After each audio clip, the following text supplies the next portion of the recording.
Hello and welcome to Good Brews, Bad Views, the podcast that asks if great beer makes bad movies any better. I'm your host, Max Nestorowicz, and as always, joined by my co-host, who I assure you have not gone mad from the perpetual coal fire that burns beneath their respective homes. One, Ryan Everart. Working on that for sure. And one, James Thorpe. Hi. Yes. Hello, James. So, if this is your first time, welcome to the podcast. We'll be watching a bad movie, or quote-unquote bad movie, and drinking some delicious craft beer alongside it. For today's episode, we are watching Silent Hill, the 2006 adaptation of the 1999 classic psychological horror for the PlayStation 1. And James and Ryan, you guys are both very familiar with this video game series, correct? Yes. Ryan is more than me, but yes. Yes. So because I am pretty much going into this blind. I've played about 2 to 5 minutes of Silent Hill 2, and that's about it. So, but I have played through all of the Silent Hills that have been available on Sony systems to date, including that demo of Silent Hills with Norman Reedus. Oh yeah, man. I still have the hard drive with that on it for my PlayStation 4 for sure. must be retained. Yes. So yes, how this podcast works is we're going to watch the movie, drink some beer, make some observations, jokes, and commentary track. The podcast is designed to be watched alongside the movie, but if you aren't, that's perfectly all right as well. We'll try to narrate what's going on so you can follow along with us. Ryan, if the people are watching at home, tell them where they should be tuning their movie to. All right, folks. We are just at the settling of the TriStar logo. We are 11 seconds in on the Blu-ray for us. So if you're watching along, press play now.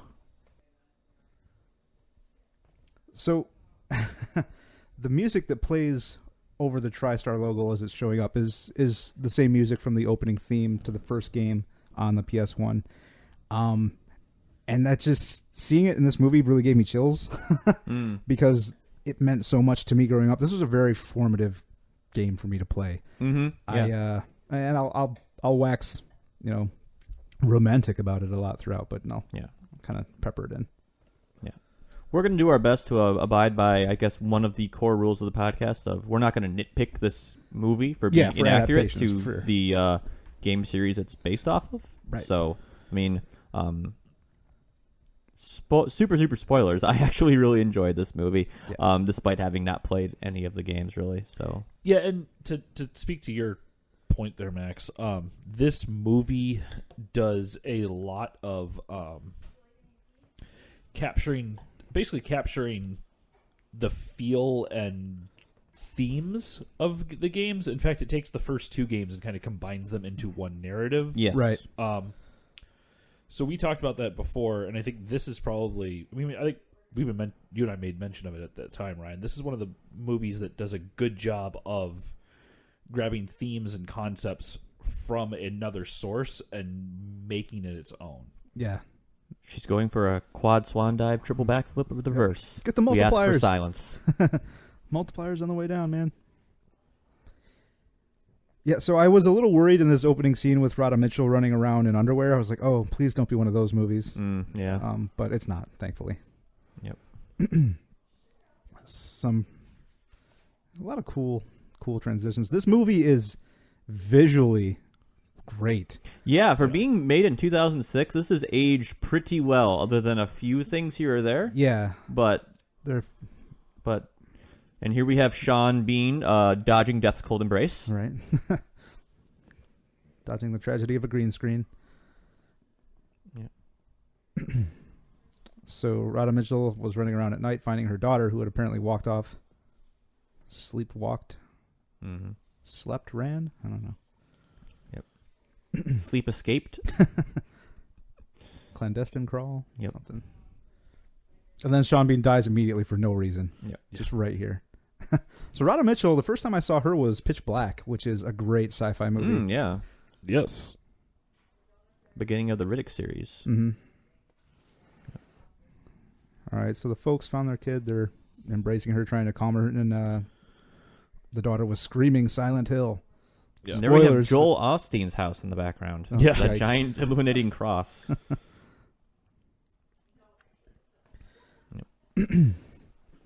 So I was kind of complaining a little bit before we started. I was bummed that this disc release doesn't have any special features. There's no director commentary. And I would be very interested in getting a hold of something like that for this movie. Mm-hmm. I remember seeing a lot of like making of stuff and behind the scenes stuff, kind of before the movie was out and a little bit after, just kind of on TV and on the internet. But I'm bummed that none of it's on the disc. Yeah. Bob Ross, she is not. Mm-mm. No. The ghost of Bob Ross haunts you. That'd be the like most wholesome ghost you could ask for. I know. Bob Ross ghost? Sign me up. Yeah. Yeah.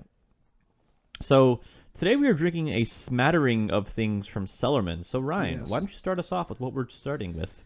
We are drinking Cellarmen's very popular coffee cider with, what is it, Ethiopian? Yes, there's an Ethiopian roast. I cannot Right. remember the exact name of the bean, but Right. And it's super good. So I had this at Cellarmen's, the first time I went to Cellarmen's.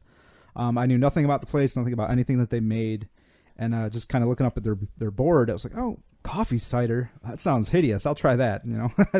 And I was expecting a novelty drink. it's very confusing to the mouth. Yeah. Because it has a lot of the sweetness you expect from a cider, but there's a very strong coffee presence. Right. And I was just totally baffled by how much I liked it. I love this drink. I love it. Yeah. Yeah. No, Ryan, you and I both had this before, both Right. at Cellarmen's. James, what do you think of this first one? Why is this a cider? Like, the coffee taste is super good, but I...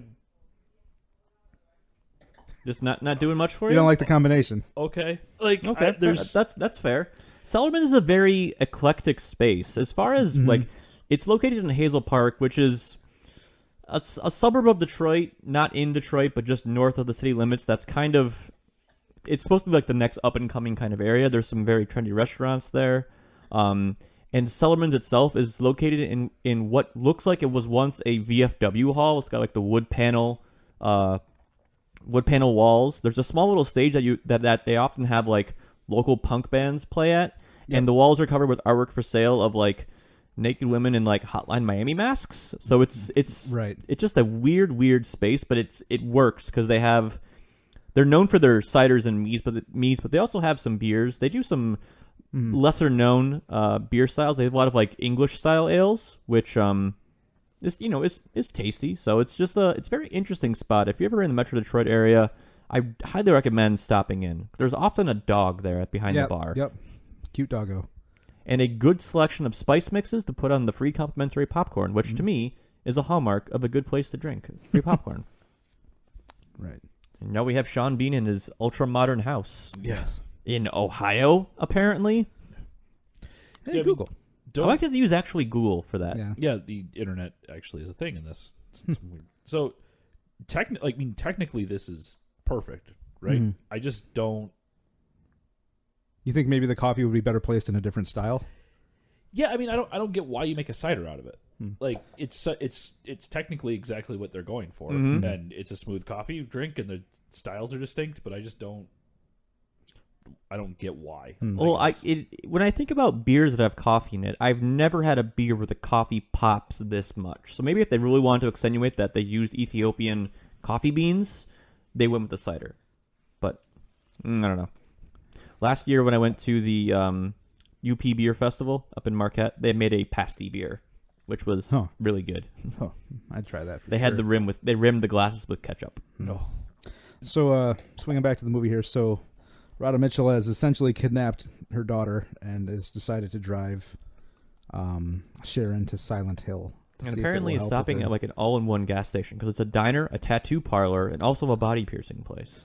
Oh boy, She's also not practicing safe child transportation services. bad parenting. Yeah, I mean, besides kidnapping. Yeah, I mean, there's there's a lot of bad parenting going on here, to be honest. as her child lays in the background. Right.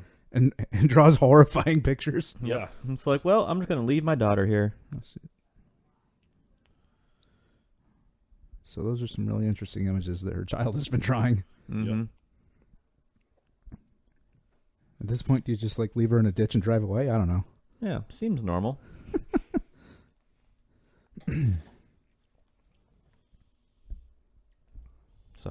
So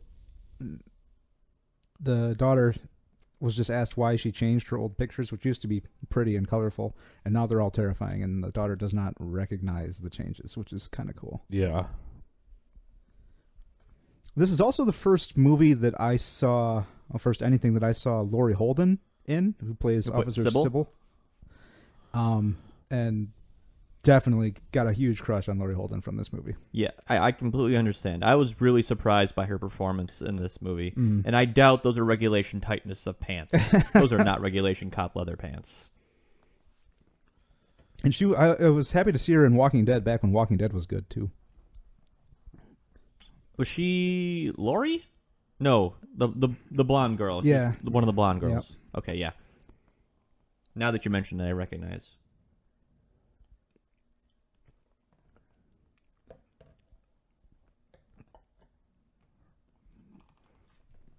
West Virginia. Not even once. Card was declined. That's a strong move by Sean Bean there. Oh, just shutting off the cards. Shutting off the cards. Yeah. Yeah. Mm-hmm. So, Officer Shepard complimenting the young one for not talking to strangers. Yep. Yep. So she has her bulletproof Nokia phone. Yeah. Yeah.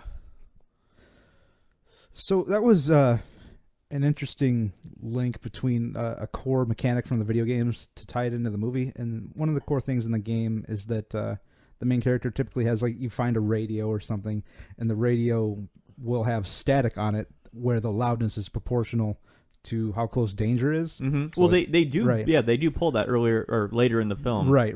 Which that was something I did realize, like, oh, that's from the game. Right, which is kind of cool.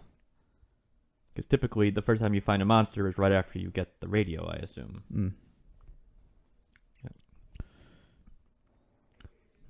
Was there static there? I couldn't hear. Sorry. Just now? Yeah. No. Okay. No. I was gonna say I didn't remember there being static when I watched. Oh this, no, it was so. just the phone thing. Okay. Triggered my memory. Mm-hmm. Taking down them notes. Sybil's very competent. Yeah, she is one of the most LEO. competent law enforcement officials of any movie we've watched.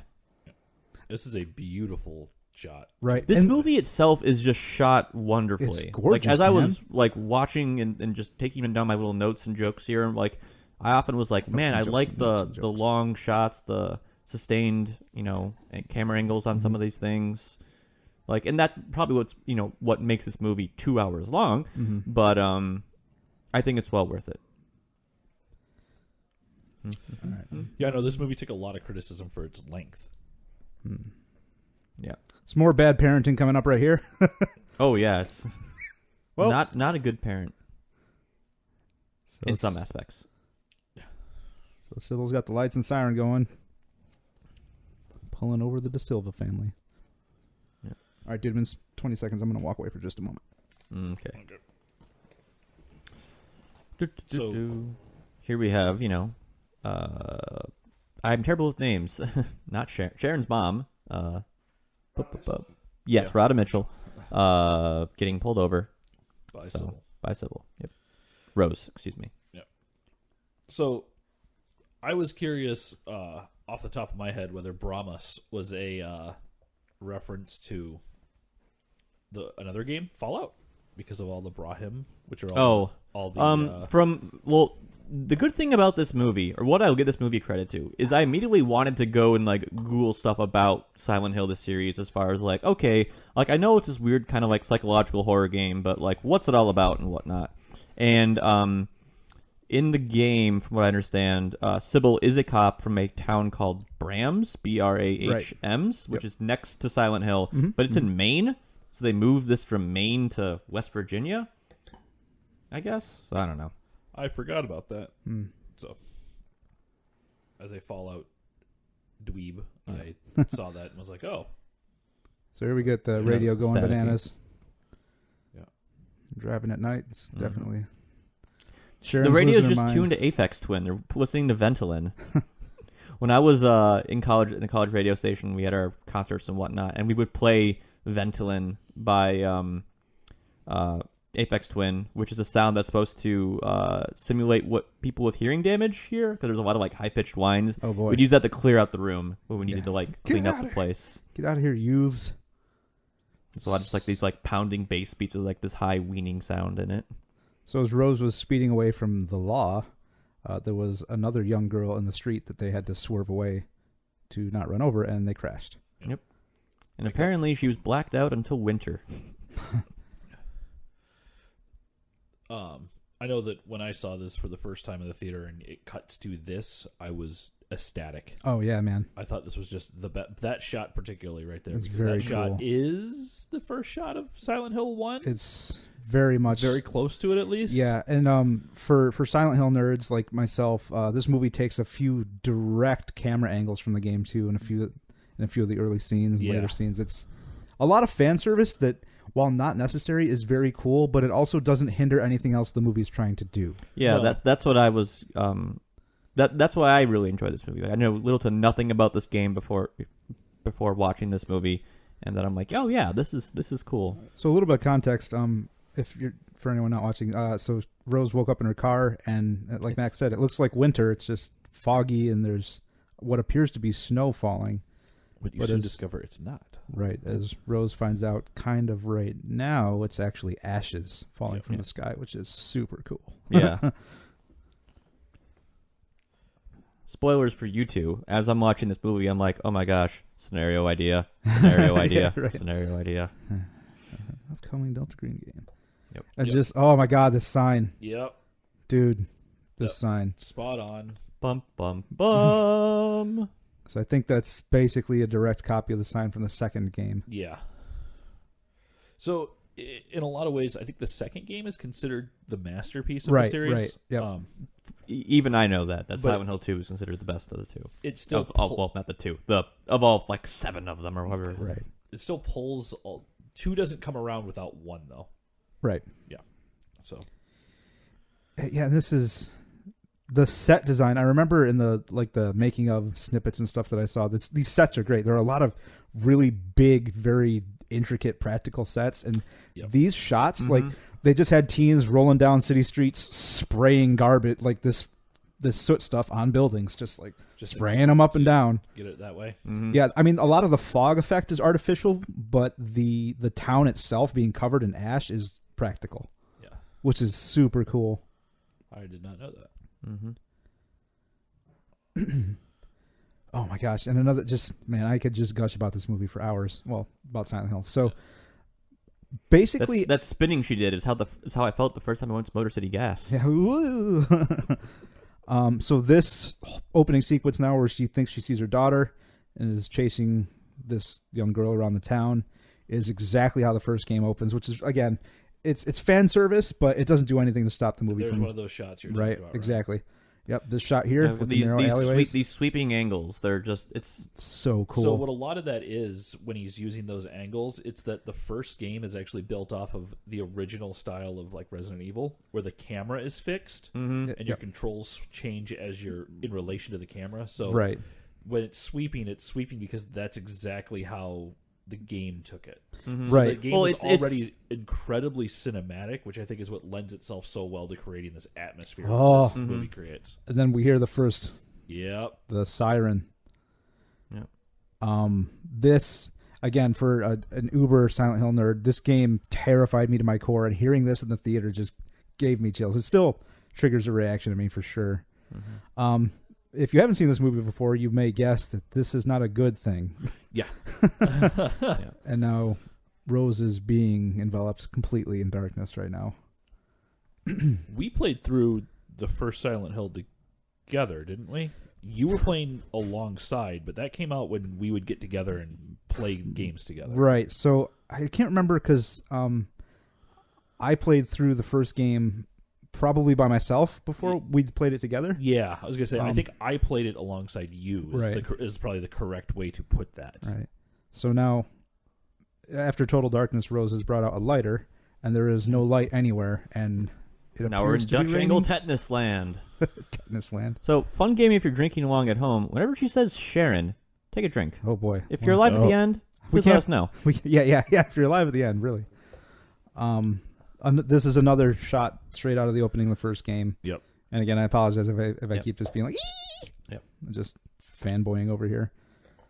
So my only other experience with Silent Hill is someone made a level for the first Unreal Tournament based off a part of Silent Hill. Oh, cool. I think it was like a catacomb beneath the church or something like that. There's just a lot of like rusty stonework. So basically, like what this corridor looks like. So, the music in this movie is important because I'm pretty sure every single note is lifted from one of the games. The first 3 games, actually. God, if you're gonna trip over a garbage can, at least be playing football. I don't. It wouldn't surprise me if that wasn't a nod to one of the games, because the first game, because it had like the tank controls. Oh for yeah, you're always characters, running into shit. You always ran into stuff. So, when that happened in the movie, like it made me laugh. I was like, oh yeah, I remember. Yeah, I remember walking into bullshit. Yeah, Terrified, but still bumping into things. Yep. Now she appears to be in some kind of fence factory. Right, with the world's most obscene lighter, just 6-inch flame. So, I like this slow reveal of what this kind of place is like. Right. That it doesn't. It's gonna be. You're gonna see more and more and more of what happens here. In this mode, I guess is the best way to put it. Right. But in this reality, and then there's fucking there this. you go. Yeah. Okay. So that's what, like, they don't just go for it right away. Right. They're introducing it slowly. That it's a little rainy and that's still like kind of alive. Yeah. Oh, I got it. That he is alive. Yeah. Right. So the design of these creatures is great, but this is one of the spots where the movie looks really bad. I would say this upcoming scene is the worst looking part of the movie. I think I agree. So something they never actually touch upon, but what I kind of put in my own headcanon, they never get into why they adopted. And I don't know if in like the lore of the series they may explain why or not, but I took it as she can't have children. Like, especially because she's being chased around by like these child-sized like little demon things. Right. And that would kind of make sense, because one of the recurring themes with how a Silent Hill game functions is typically the horrors in the game, the monsters, the locales are some sort of twisted manifestation of something that of the psyche, something of the importance to the main character. Yep. Yeah. Exactly. So that's what I kind of took away from she's being chased by these small children things. And I think this would look better if they weren't like animated so poorly. The lighting or how they light up, I think, kind of really takes away from it. Yeah, the lighting is bad on them, and a few times just the frame count is off. Yeah, for a movie that does so much with practical effects, it's a bit surprising that they didn't use some practical effects for those creatures. Yeah. Well, there's a lot of them, and yeah, but you can do duplicative stuff, right? True. It's not hard to have 10 of them and then and then make just it look like a lot more. Recut it and whatnot. So escaping an army of tiny mutant demon babies, Rose fell and hit her head and is again waking up to a different place from where she fell asleep. Yeah. To some Johnny Cash, Ring of Fire, playing on the jukebox, which is inexplicably functioning. Mm-hmm. But that's one of the great things about being in Silent Hill is you don't have to have a reason for something, but if it's scary, it's going to happen. Yep. Yeah. Apparently lives in a decrepit bowling alley. Yeah, looks like a matte painting. Yep. That's a locale from the second game. Yep. But so going through all these creepy abandoned places, now we're in a regular fence factory. Which of these locations is most frightening to you guys? Abandoned school, abandoned prison, or abandoned hospital? Those are all so bad. Yeah. Which of those is the worst? I honestly would think the prison. They're all going to be really bad, but the prison is going to be the scariest to me, I think. James? Yeah, I mean, for me, it's going to be between the prison and the hospital. Yeah. I think probably the more brutalistic architecture of the prison is going to make things scarier. Mm-hmm. But probably the things you find inside of the hospital will be more disturbing. Yes, I'll go with the hospital, especially if it's a mental hospital, because it's like your body is not behaving the way that it should be. Mm-hmm. Prisons, you assume that there are bad things in there because it's a prison. Right. So, but So the hospital, it's like, These shots are still holding up. Yeah. Mm-hmm. Too. So Rose just kind of walked out of the bowling alley back to, snow ash version of the town, running down the street, only to find that it's just an enormous, endless chasm. Yep. Bad bridge. Put in new bridge. Oh, Delbert. Oh, Kate Blanchett. You haven't aged a day. It does look like Kate Blanchett, though. It does in this shot for sure. Yeah. So It's not Kate Blanchett, though. Right. We're introduced here to Dahlia Gillespie, who's kind of mysterious at the beginning of the movie, and they flesh her out kind of with a drip feed and then an exposition dump toward the end. Yeah. This movie generally has good pacing. Yeah. It's just enough to be in like, ooh, what's happening in this crazy blue filter town? Blue filter town. I'm going to dig up this actress's name playing Dahlia. But her voice is super cool. It's Kate Blanchett-like. Right. Good shot there. That's more beer. That's not us relieving ourselves. Yeah. Just in case the mic's got it. Yeah. So, one of the game's producers and actually the guy who did the music for the game, Akira Yamaoka, is one of the producers for the movie. He was one of the few people that was involved with almost every single entry in the series. And it's kind of cool to see his influence on a lot of this stuff. Mm-hmm. Now we get Delbert, right? Yeah. Who's working on a Dodge Charger? Dodge something. Dodge something. That's a Magnum. Oh. Yeah. Hey, buddy. Mm-hmm. Yeah, he's stopping at Al's Oil Change and Exposition. Well, 10-minute exposition. 10 minutes or less. So that's a thing. Yes, right? it is. Those things are true. There are multiple cities in the United States that have had to be Still abandoned burning. because of coal fires. Right. And some of them are still burning. Yes, Correct? Absolutely. And some of them have been burning for decades. Right. And will continue to burn for decades because it is impossible to put them out. Mm-hmm. All right. So after a brief stint with Scene Bean, Rose is running back to her car, and she's finding some Non-creepy drawings. Some non-creepy drawings from Sharon. Oh, those Ohio plates. Yep. Pretty ugly plates. Sorry, Ohio. You have ugly plates. They've got some good breweries, but that's about it. Oh, that music. What an awful picture. Yeah. Jeez. Could you imagine being the person who had to draw that, like, for the movie? It's like, okay, I need you to draw a school. Right. Then take this black pencil or colored pencil or crayon and just, like, go fucking nuts with it. Yes. I was going to say, I like the pictures a lot in this because I think a good amount of the time when movies try to do creepy like children pictures, okay. they're either way too well drawn or they're not done in a way that looks like a child would have access to those materials. Yeah, or, like, believable. Yeah, it's like my 4-year-old drew this charcoal drawing. Yeah. Like, no, they didn't. Yeah. And now we have the world's most return of the world's most relentless cop. She's fucking T1000 category, man. I know, yeah. It has a lot of the same look, too. Yep. Yep.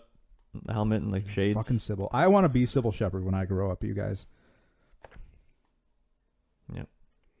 Deborah Kara Unger is the actress who plays Dahlia Gillespie. And, I didn't recognize him. We'll get him later in the movie, but Kim Coates is in this as Gucci. Mm. So he's from Sons of Anarchy and a bunch of other stuff. Boats. Boats. Aha! May. Yeah. You're being arrested. And I sleep drive. Yeah. I never do it. It wasn't my fault.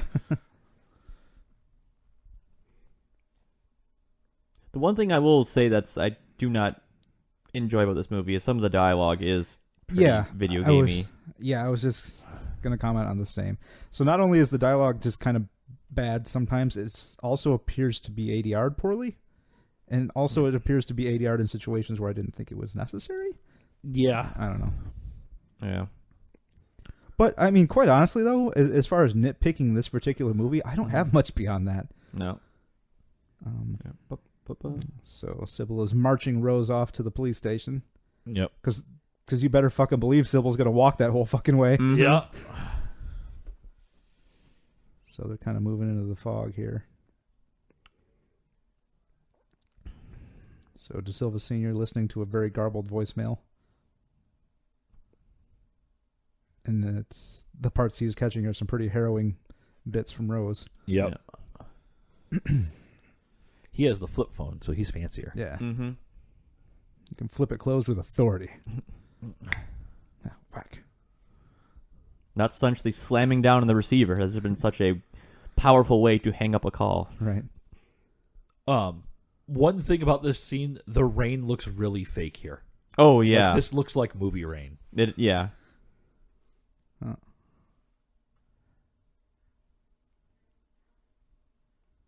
Oh, shoot. Oh. Walking in the rain. And I kind of like the choice to have it kind of like sunny-ish and raining. Yes. Yeah. It sets an Have this interesting be mood. during the day as opposed to night. Yeah. You don't see many scenes like this with Right. this kind of temperament or Right. weather, you know. But So- you can totally tell it's not raining off scene, Mhm. or you know, because it would no way be this bright out Yeah. with this heavy of rain. Kind of the giveaway was the stream in the background. Then there was basically nothing happening on it. Yeah, you can. Yeah. Now, I mean, I've been in rain this heavy when it's sunny. Oh yeah, for sure. Um, That's not the unbelievable. that's not the unbelievable. The unbelievable part is the background. Yeah, like yeah. it's pouring right here. Right. Quick, turn the camera away. Yeah. It's just not enough. I Yeah. guess. Yeah. I would expect that a modern movie that is trying to do that effect would have do some digital effect on the have river. the digital effect to be able to do it in the background. Right. Because I mean, we are watching a movie that is 12 years old. Yeah. Don't tell me that.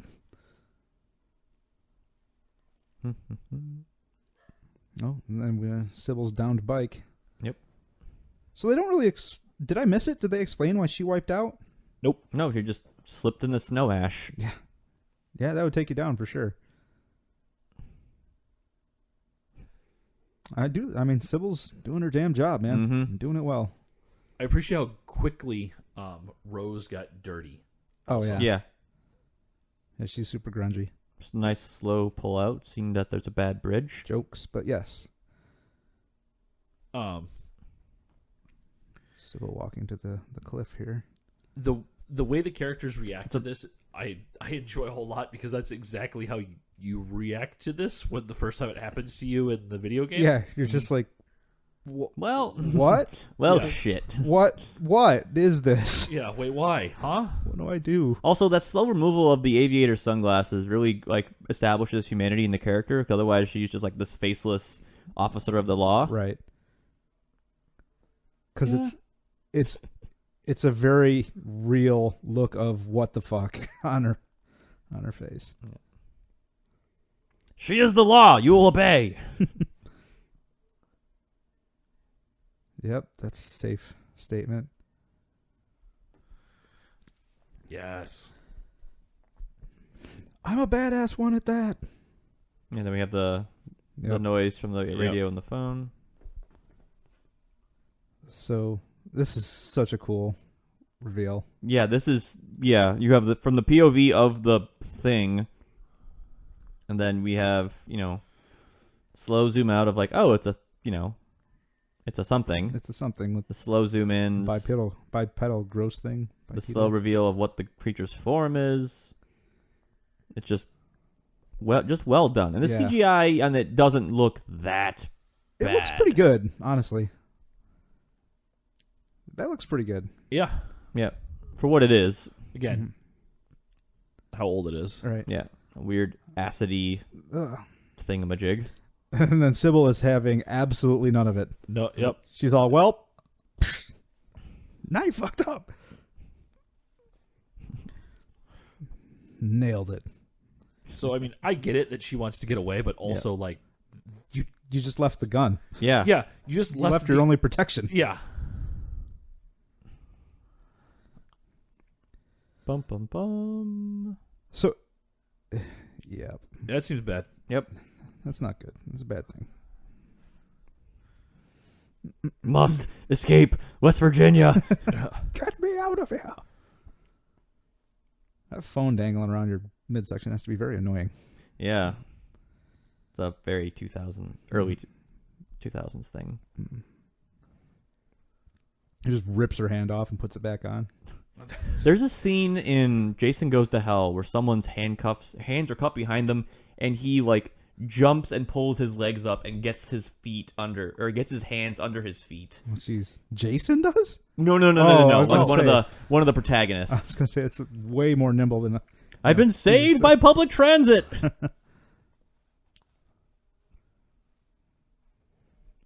That's those kind of maps like that are another nod to the game, because the game gave you very simple maps to work with. Right. And then you would your character would actually mark on the maps as to what was going on. Yeah, which was a really cool mechanic that I hadn't seen in a game prior. Yeah. Because you'd run up to like these giant, That's a shot ghost from the game, chasms. isn't it? Yeah. Yeah. That appear suddenly. So when you look on your map again, your character had drawn a red X to show that you can't go that way anymore. Right. Yep. Which made exploring slightly less terrifying. This is the only game series upon which I think you will agree with this, Ryan. When you walk up to a door, you're like, just Please be locked. Yeah. Please don't be something new. Please don't be interactable. Don't open.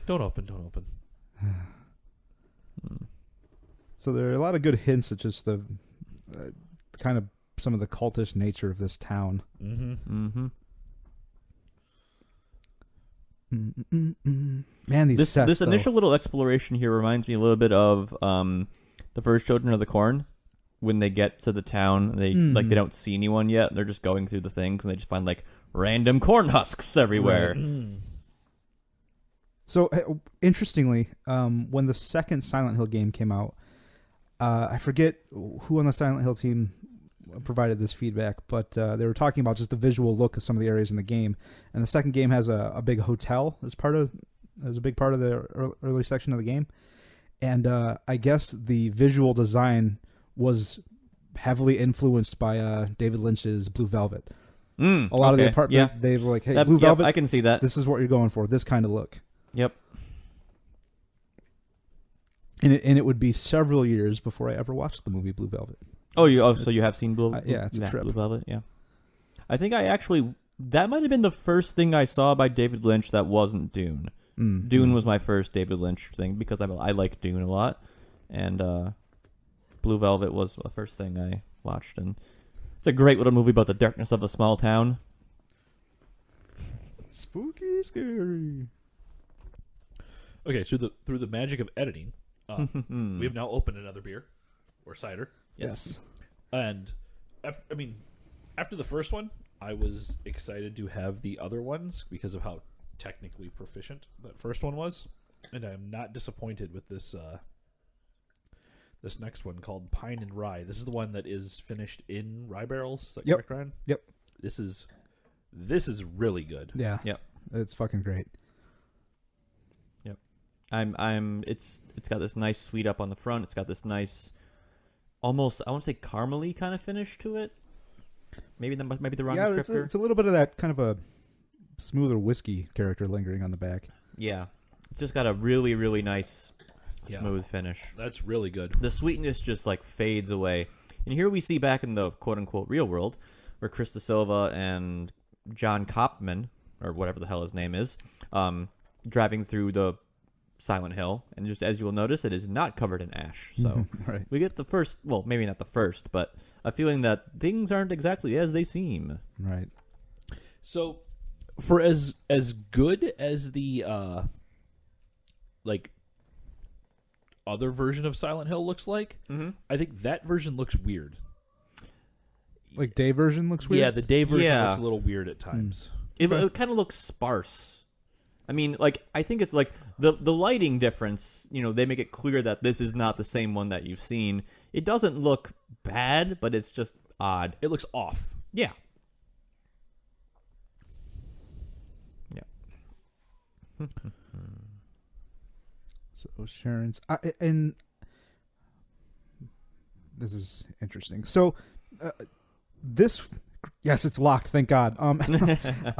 So this is where the movie kind of departed. Again, I'm not as nitpicky. I'm going somewhere with this. This is where the movie departed pretty significantly from the games, in that there are a lot of other just not demon people. That's just a cool quick shot. I like with the hell to hopscotch. heaven Yeah. of the hopscotch. So my original nerd brain was like, "Oh, this is stupid. This wasn't like the game because there are other people." And solitude is a huge part of what makes these games horrifying.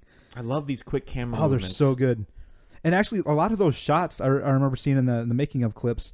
The set crew is actively like sliding sections of wall together and pulling them apart so they can swing the camera through. That's Dude, great, it's really fucking that's cool. a great technical achievement. The A board lot of those are windows. pretty seamless. Yep. Good touch. Yeah, I think that's what it is. Like this movie, after you watched it for the first time, you and I talked about it a good amount. Yeah. And more and more and more realized that it had everything that we liked about Silent Hill in it. Right. It's such a good, subtle thing. Yeah. Yeah. So Rose was just kind of piecing out of this classroom. Succeed on your spot hidden. Right. And had just noticed that a single desk, they're all covered in dust, but only one desk has some handprints on it. Mm-hmm. Fresh in the dust. And under those handprints are carved the words witch. Yep. Well, that's exactly what I would expect for like a video game, like, find the Right. hidden thing or whatever. That's cool. That's a cool quick shot. Like that's a nice touch. So this movie actually also written by Roger Avery of, I think, what was it? Fuck, I can't think right now. He had something to do with Tarantino. He won an Oscar. He's an Oscar-winning writer. Oh, really? And actually, shortly during or after this movie, Roger Avery was involved in some weird like manslaughter case for a long time. Ugh. Oh, weird. Yeah. Unfortunate. Oh, God. Yeah. So Rose has been chasing, again, what appears to be her daughter through different parts of the school, just catching, glimpses and giggles in the distance. There was a quick shot right before this that I really liked where Rose is chasing the specter or this image of her daughter up the stairs. Mm-hmm. And they actually fake you out because the daughter is also wearing some kind of a skirt. Yeah. Right. So you see a skirt run by, and you're like, oh, it's still her chasing her, and then Rose pops up from the stairs below to run past. So it's just well done. Right. Yeah. So Rose is slowly approaching a bathroom stall. Sounds like her daughter is crying behind it. So slowly opens the door here to some fucking hideous stuff. Yep. Mm-hmm. So there's a man in this stall, Apparently named Colin. according to his name tag, just contorted and wrapped in barbed These wire. quick images of the body are very powerful way to show what's going, rather than just being like, there's a body, jump scare. Right. And her reaction there too gives you the reaction of the smell. Yes. Mm-hmm, Yeah. Mm-hmm. Right. Yep. And then just the what the hell. So the wall, scrawled in dark black letters, it just says, dare you, double dare you, Yeah. with a bunch of arrows pointing to this poor dead guy's mouth. Because even like looking at that, it's like, I know the game wants me to grab the glowing object. It'd be like, Dark Souls, when you see like the glowing object, you're like, oh, I'm going to go grab that free item. And it just like, nope. Nope. This is Knight a of horrible Gwen decision. kills you, back to bonfire. And the little lens flare that pops up on his mouth as it goes by is a nice little just nod to games in general here. Yeah. But it's done, again, if you play games, you will notice that. If you don't, it's just a thing. It's just a thing. It's not... It's not intrusive. No, the atmosphere remains the same. It's just freaking horrifying. It's just that idea is like just being wrapped in barbed wire. Good God. With and there's an old IV bottle next to him, saline bottle. So presumably he's being. He was kept there alive. So Rose has tried to leave the bathroom, and some other fucking weirdos are in the hallway. Guys carrying a little coal mine canary in a cage. They look like Dracula's assistants from Van Helsing. Yeah, they do. Yeah. And at this point in the movie, I really realized like how much I enjoyed how this movie's shot. Yeah.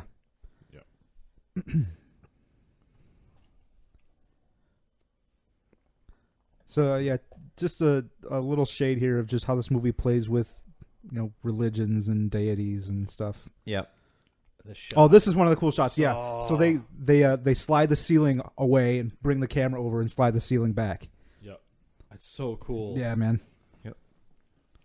Oh, the canary is freaking out, and the scary... it's a great just like what actual coal miners used to do, Right. and also what the canary signifies as far as this movie goes. Right.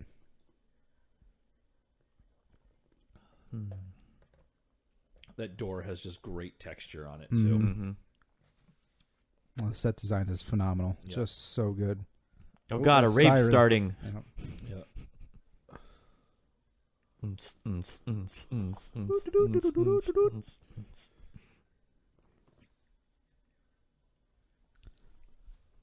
And they're from a just for your talking to it, Ryan, with other people being there, and it allows the movie to kind of more deeply create the town, Right. by showing that there is a methodology in the way things work to this. Yeah. So the design of this is and how it's Crumbling. conceptualized is very cool. It doesn't look good. It's just aged at this point. Yeah. It's just aged really poorly, It but it's still very cool. Yeah. These far away shots are Look okay. that bad, yeah. but the up close-ups stuff. of like the yeah. So something made some noise over by Colin's stall. Yep. Hey, look, it's Voldo from Soul Calibur. Right.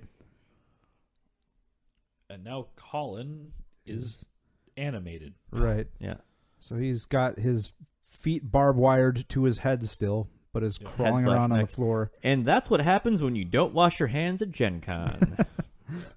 With this miasma yuck. just kind of crawling across the wall, which looks fine. All right. He is a hideous Practitioner of dark yoga. Dark yoga. creature design. Yeah. Yeah, it's very good.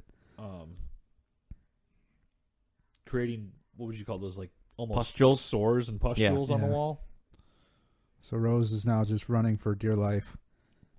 More images of people that have been tortured. Brutally Yeah. mutilated, just hanging in the centers of stairwells. Yeah. Yep. And now the bugs come out of the ground. Jeez. Yeah. And the music here is so good. Yeah. Again, lifted from the game. And like the little close-ups of the dead bodies, they don't look great, but it doesn't matter. Right. Really.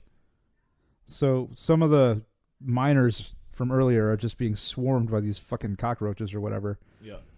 And they're being mutilated. Which is pretty hideous. Yeah, you can see eating through the suits. Yep. Some kind of scarab-like Yeah. bugs here. Great shot. Yep. With her right up against the fence like that. Now she gets a glimpse down deep. Of what the supposed The fire, fire. is. Yeah. All right. Now she's going to do some platforming. Good work. This is a cool shot. I like Apparently this her because daughter scribbling away. they don't linger on it. And then because Rose is like, what the fuck? And just tries to look at the horrifying thing and falls out a window. Yeah. Okay, so these are dust masks, not respirators. They're not going to really help you in a town that's plagued by coal gas. Yeah. It didn't seem like the right equipment. Yeah. Oh my gosh. This is a very good cider. I'm kind of bummed I don't have more of this. I think I have one more can. I really like this. Yeah, it's very pleasant. Great to sip on, great to smell. Oh my gosh. Fucking Cellarmen's, man. It all comes together. Yeah. Oh, this is slowly turning wind turbines. Though Yeah. that's not disturbing. Oh boy. It's your boy Pyramid Head. Yeah. So definitely the most iconic character from the games. Yes. Yes. Yep. I cosplayed as him once or twice. Oh, cool. Yeah.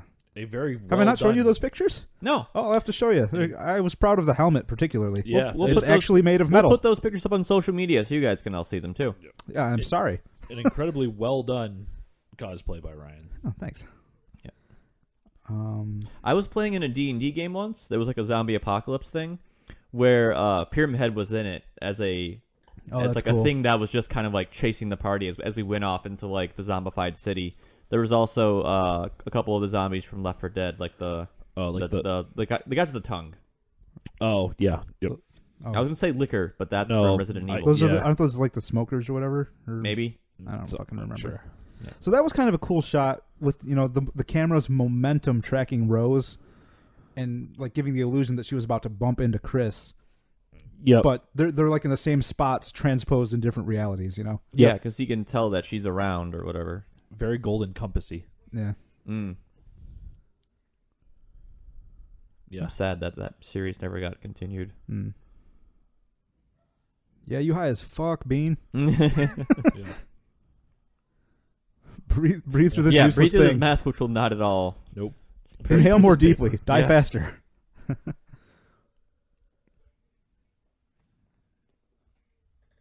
No. Oh no. Yeah, you don't want that happening. Their flashlight's starting to flicker. So I'm It's jumping like ahead. you guys ever play Amnesia Dark Descent? In bits. I have it, but I haven't played Oh, much of it. you want a good time? Play that at night with headphones on with no lights on. That's I'm gonna try and yak about this kind of at the end of the wrap up, but that's how I played all the Silent Hill games, Mhm. all of them in the dark, alone with headphones on. Yeah. And I was genuinely just horrified. Yep. It's truly something. So The now image there's of her just breaking down with right. a wave of terror coming at her. That's again not another great shot. Just old. I mean, the movie shows its age at certain points. Right. Yeah. So a random door just flung open, and Sybil came out and yanked Rose into just a random room. Ah, Like little faces the on face is Face. awful. I mean, not awful looking, but just terrifying. them. Yeah, a bug with a face. Yeah, bug Yep. with a face. Dude, Sybil just knows what the fuck is up all the time. Mm-hmm. I remember reading that originally, one of the earlier versions of the script for this movie, one of the people reviewing it was like, yeah, the script's really great, but you guys forgot to add men. Like, the entire script was just all women in some of the earlier versions. Well, I and they mean, were like, oh, whoops, oh. yeah, I guess so. Well, Sean Bean's role isn't needed at all in this. It's needed for a little bit of exposition, right. but he doesn't do anything. Fairly superfluous. Yeah. Yeah, it's more of a his role in this movie is, like you said, is an expositionary role. He's more or less showing everyone how the world functions. Yes. Yeah, and it's kind of just a reminder that, hey, there's a normal world somewhere. Right. Yeah, right. you're Just not kinda just in like anchor a it back weird there. spot of America. Yeah. That fucking sound. Yeah. So this movie has taught me one thing. If you're in Silent Hill game and you have knee-high boots, you're a protagonist. Accurate. The huge pyramid head blade just came through the door. Yep. Yeah, like butter. Yep. Jesus. Just the amount of strength that this implies, Yeah. In case you forgot that this movie was designed by Japanese people. Yeah, Or here's a series. 17-foot sword. Here's Puri. The bugs are starting to come through. Yeah. Jeez. That was a weird bit of just like Why? pseudo humor. I don't know. Yeah. Just cutting one in Just half. cutting one of the buggies in half. So the guy that plays Pyramid Head, they had him on like giant, like 2-foot boots. Oh, I imagine. That would Stomping make around. sense. I love the design of him in this movie, though. He is exactly what you would want him to be. Right? It's actually quite different from the games, but it's super cool. Mm-hmm. How is he quite different from the games? Well, he's not this tall, and he's in the games. He's more like a butcher kind of. He's got like a smock on, He's not bare Okay. from the waist up. Yeah. Oh yeah. You know what? I didn't notice that he was bare. Yeah. Actually, Just thunk. watching this. God. 400-pound sword. Yeah. The dissolve effects look fine. Right. They look good here. And interestingly, the door that just got annihilated is healing itself and kind of closing up. But the world's transitioning back to world A or B. There's like 3 different realities in Non-hell? this movie. Because they're not in the real world now. But they're not in like hell world. Which that's a bit of a they'll reveal that towards the end of the movie as to how all this not how it functions, but why. Why? Yeah. Yeah. They do. I think they do a good job of explaining like what this movie is and what is going on. Sybil's reaction here is exactly what the audience is thinking. What the fuck?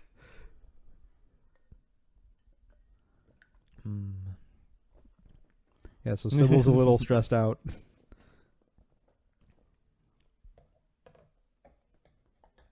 I don't think the cop cares that much about the kid. Even though it is established later that she does. Yep. Don't tell me. Don't ask me where I got it. Yeah. You actually just don't want to know.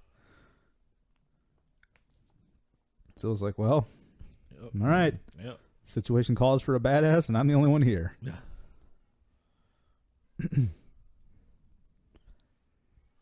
Some weird just shifts in comforting there. I don't know. That scene felt a little shoehorned to me. Yeah. So, all right, I finally. At one point, I wrote down like, I know there's slash fiction between Rose and Sybil. So Rose actually, the actress that plays Rose looks like Charlize Theron. That's who she A little looks bit, like. yeah. Yeah, I can see that. That's the name I was going for. All right. What is that coat you're wearing, Sean Bean? Remember, it's 2006. Yeah. It looks like a Muppet Man coat. It does. I got fooled by Muppet Man. I got fooled by Muppet Man. Can I actually just call the Ghostbusters? Yeah. Is that gonna help out?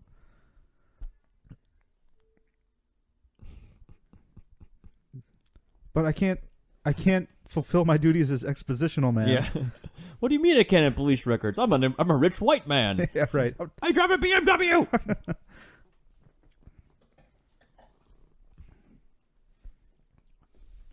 I want. So cool. I just love these shots. Mm-hmm. Big. I wonder if set. they got an extra boxy van just to mimic the game because it had low poly counts on basically Well, no, everything. it's supposed to be the town's been abandoned since the 70s. That's true. Yeah. Fucking hotel, man. Oh. So, like Ryan said, the hotel is where you spend the overwhelming majority of the very beginning of The second game. the second game. Yeah. Yep. And it is just like you get in there, and by the time you're done, you're eventually just like, thank God Yeah. I'm not in there anymore. It just goes on, and it's not thank God I'm not in here because the game's bad. It's I don't want to be in I'm this tired of being horrifying afraid. hotel. Yeah. Dude, fucking voice. She sounds so cool. You know, on rewatching this movie, you know, for the show the other day, I was like, holy crap, is that Ellie Kemper? And I was like, oh, it's not, but still. Yeah. Odd delivery there, but she is kind of a weirdo. Yeah. I feel like Sybil's pants are getting tighter the longer this movie goes. No. Maybe I'm thinking too hard about it. That might be my fault. If you will, it will happen.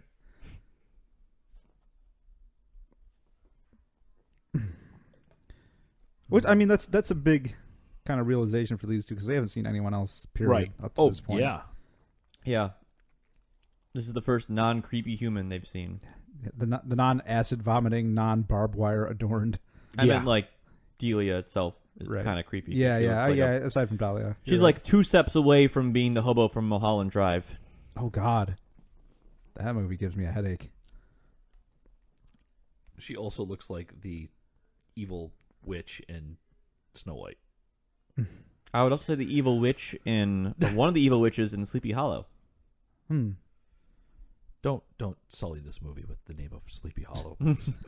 We're talking about Silent Hill here. Also, SH. Right. Hi, hey. Yeah. Mhm. Oh my gosh, man. So here we see, again, competent characters. They're Yeah. finding things. They're clues. solving a mystery. Yep. They're braining. They're Yep. Scooby-Dooing it. Yeah. Don't ask. I'm just not going to answer that question. Yeah. Deliberate placing of knife within boot. Mm-hmm.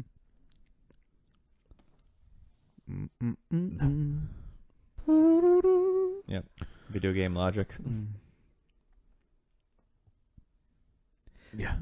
It's weird. Like, that the placement of that drawing in that cubby is totally like a video gamey thing, but with how like quote unquote little sense this movie makes from the character's perspective, it's like, sure, okay, yeah, the drawing is inside the cubby. Yeah.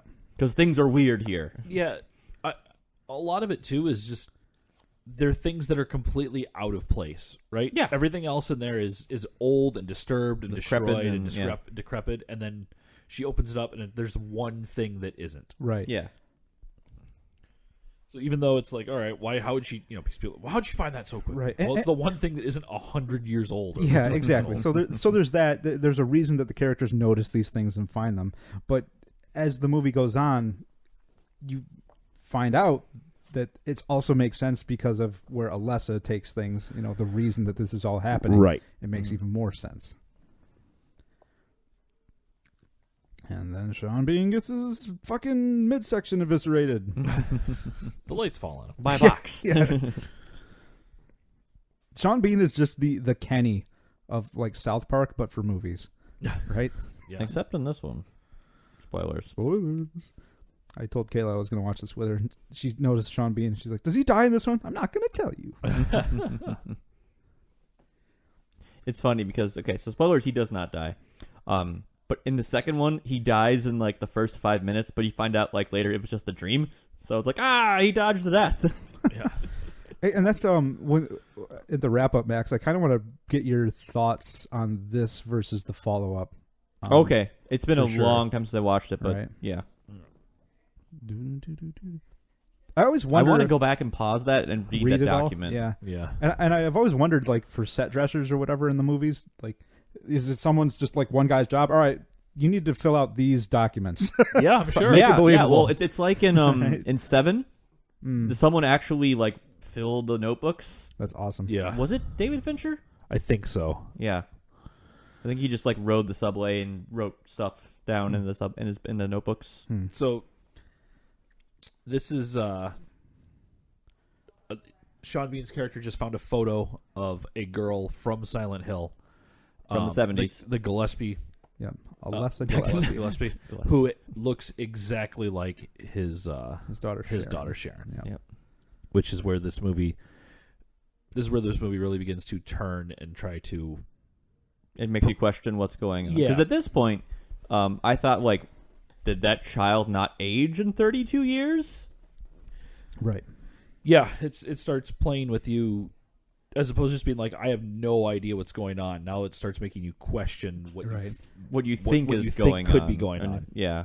which is a different place to be and fun at the same time. Yeah, it really draws you in to being like, because at that point I'm like, wait a second.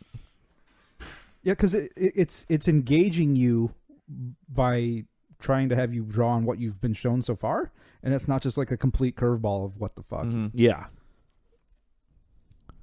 It's the first burning. Hmm. The elders of my elders. Usually, if anyone says the elders of my elders to me, I'm just going to assume that there's witch burning involved somewhere. Yeah, I Yeah. would think so.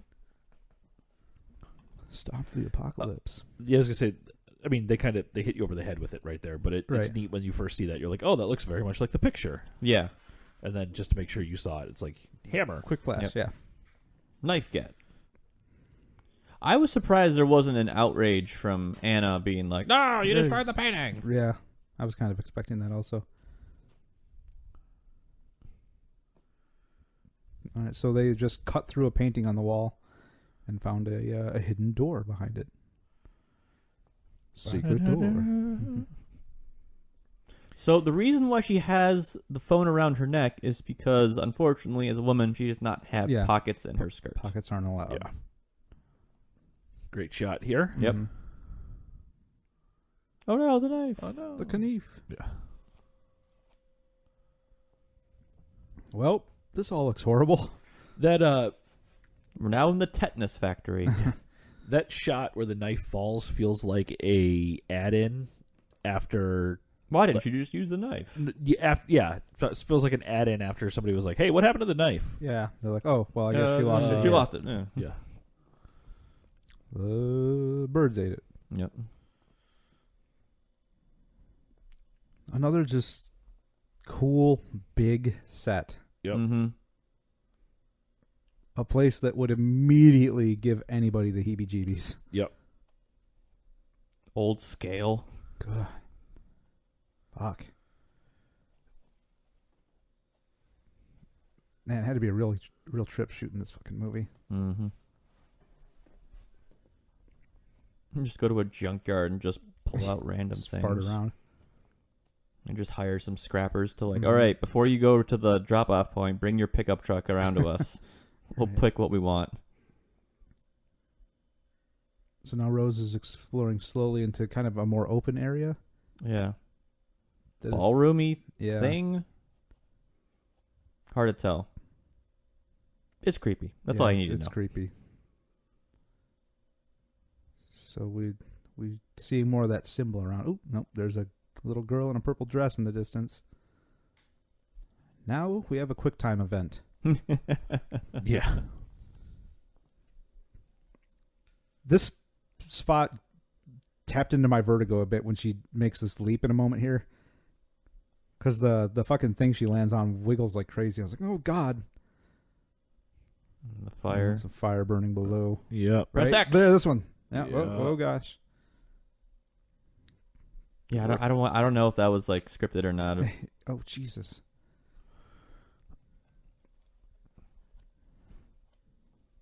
Man, Rose is not fucking around. Nope. Rose went, These are some- man. Yep. Tough-ass women. Mm-hmm. So, again, spoilers, but what happens to Sybil later is just one horrifying and also We'll crushing. get to that. Yeah, Fuck. because I have things to say about that Ugh. scene. But that is still a good amount of movie away. Yeah.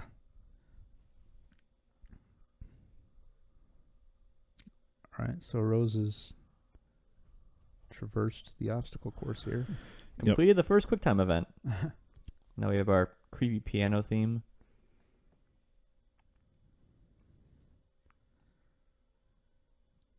Dun, dun, dun, dun, dun, dun, dun, dun, Bum, dun. bum, bum, bum, bum. That's so good, you guys. Actually, I'm Is pretty that theme from the games? Yes. Okay. Yep. I assumed it was. So the young girl is, But with adaptations, you never know. yeah, turning around. Not, I mean, she looks dirty. And vaguely Kate Yeah. Blanchett-y. Now she doesn't. Now she just looks like evil kid. Right. Yeah. Are you Alessa?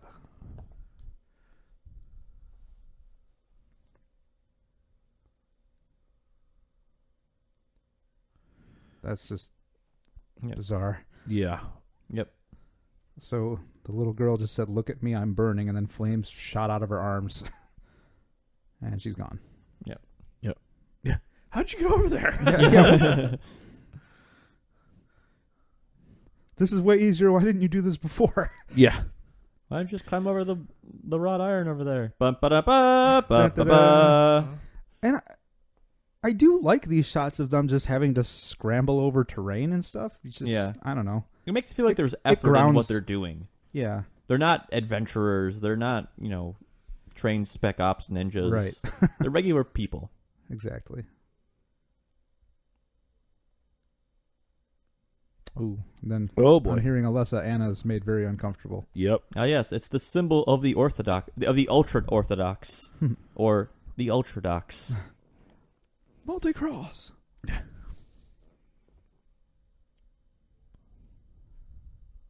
Ah. Boyds. Hitchcock's on his way Yeah. up. So Anna's freaking out. A bunch of birds just flew out of the burning pit in the ground. Yep. And Anna is having none of it. She is going. Yep.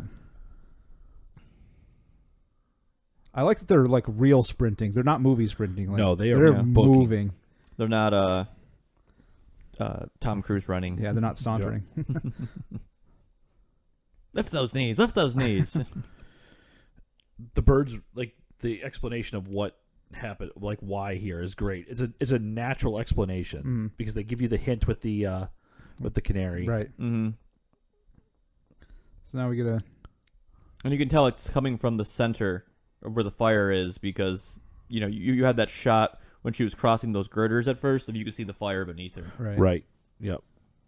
So Rose is kind of taking in the church right now that Church. they've just shown up to. Because it's the symbol. Right, the symbol from Yep, Sharon's there it drawings. is. And there hit it you is. over the head with it. It's a nice little reminder. It's fine. Those, it's those not... cuts are fine. They don't hit there's too a lot hard. going on here. So now out of the fog, Here comes all these the people. other villagers. This feels Resident Evil 4 to me. Yes, Yeah. it does. Because they're all like decrepit white folk. So now that we know that there's like multitudes of people here, question for you guys. Have these people all gone mad because of all the coal fumes? And that is why they buy into the religion that they're part of? My take on this is that these people are all already dead. Yes. Really? These are the trapped souls of the people in the town. And they're trying to just not be taken by the darkness. But these folks are all dead, is my take on this. Okay. Yeah, I guess I was going for like a less supernaturally reasoning, Right, of why they're all why they're like so susceptible to this. Yeah, like they've been inhaling coal fumes. Yeah, right. Hence my joke at the beginning of the episode was based off of that belief of like, Right. oh yeah, they've been huffing paint for 30 Decades. years. Yeah, no, I agree with Ryan. I think this is a you're effectively in almost like a purgatory type realm. Exactly. Yep. And I think there might be some dialogue just to kind of touch on that too, somewhere later in the film. Yeah, well, and I mean, there's been a lot of it with Silent Hill has come to the idea that the games that Silent Hill is a purgatory of sorts. Right. Absolutely. Dahlia is just generally not caring about this. Yeah. Oh, Yeah. She's gonna throw her the she horns. cast the evil eye on you. Yep. That's So- what that symbol originally is to cast the evil eye on someone or to ward yourself against it.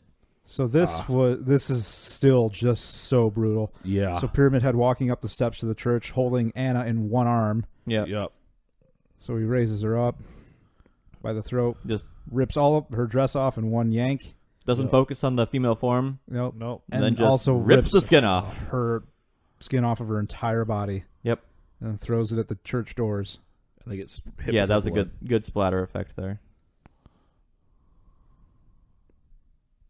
Jesus Christ. Yep. Oh, and the movie just gets so much more brutal later. But I would say that is probably like the most brutal scene of the movie so far. So far. Oh sure. yeah.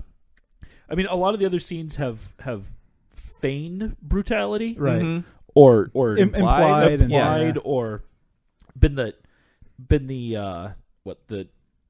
after effect of a Right. brutality, but we haven't seen anything like Right. that yet. Yeah. Oh, last one. Yep. This chick acts her part very well. Yes. I feel like she could be like Sigourney Weaver's stunt double. Yeah. Right? Christabella. Here we have discount Adam Dreyer to her left.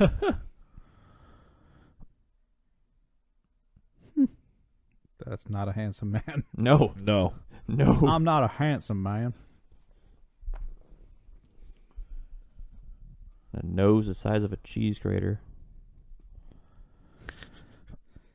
But I mean, think of it though. You could grate cheese directly into your nose. If you tilt your head right, Do you just not? right into your mouth. Just tilt your head back, open your mouth, and grate cheese into your mouth. Yeah, that sounds like a great life. Yep. So that actress playing Christabella, her name is Alice Krieg. Mm. So, fun thing about the copy of this that I watched before them, whenever they recite biblical stuff, they say what the passage is. So this is Revelations 20:11 to 15. Okay. So they're it was just a nice little like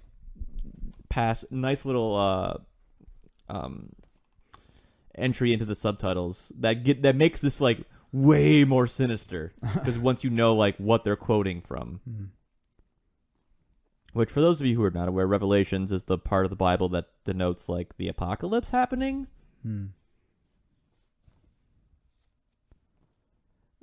The movie does a great job with persistently showing the dirtiness of the main characters. Yes. Like as they go through more shit in the movie, they just keep getting dirtier and dirtier. Yep. That rain looks more real, but I know it's probably not. So we're in an orphanage now. Singing Metallica. Yes. Yep. If I die before I wake.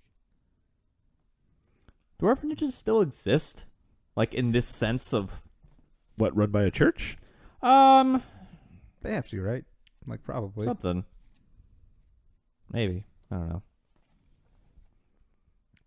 I think more would be like an early 20th century kind of thing. Yeah, I'm not up in my orphanology. Yeah, I mean, I would assume that any orphanages that exist now are more State run. State based, yeah. I think it'd be the reverse. Really? Actually, Huh. The state has gotten out of it and has let that be more of a religious or private function. Just because the way that the state has gotten out of, say like doing like wards of the state. Oh, okay. The state run programs are, from what I know, lean more towards like foster care. Yeah. So don't grab nuns. Yeah. Sean. Yeah. Even if that movie The Nun was terrible. You jerk. Oh, Gucci walking in. He's on your trail, man. That's actually battery, but that's okay. So clearly... Hey, Chris, what are you doing here? You're grabbing nuns. Yeah, You're grabbing nuns and stuff. So Gucci and the nun just shared an exchange that implies heavily that there's something... There's going on in familiarity history. between him and the nun. Right. Yep. And he doesn't want it to be any of Sean Bean's business. So Gucci knew the girl from the picture. Yep. Detective Gucci. Oh, I know. That's his actual name. My joke fell flat. I don't remember if Gucci was wearing gloves earlier. Yeah, in the movie. I don't think they ever showed his hands. Yep. Well, you saw that he was holding an umbrella, Yeah. Yeah. but because I was also questioning, I'm like, was he wearing gloves earlier? Because they're for dramatic effect in a moment. Yes. Yeah. We are not rewinding like 35 Yeah. minutes to find out. I'll circle back later. Yep. So Gucci removes his gloves, and he's got some pretty horrific burns on his palms. Mm-hmm.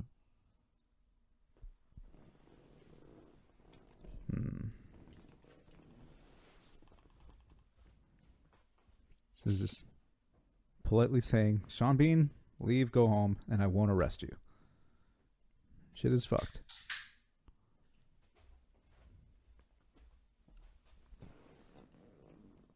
I wonder what this says on the top of this mural. Something about Domina Diaz would be God's dominion, something like that. Then there's omnipotent. Omnipotence knows Knows something all. man. Omnipotence God- knows everything. Yeah.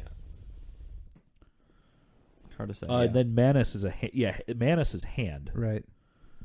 So it's probably something something. in God's hand. It's probably something along the lines of the dominion of God's all-knowing. So for you Something like fellow that, yeah. nerds at home, if you have any input, let us know. Yeah. Demon.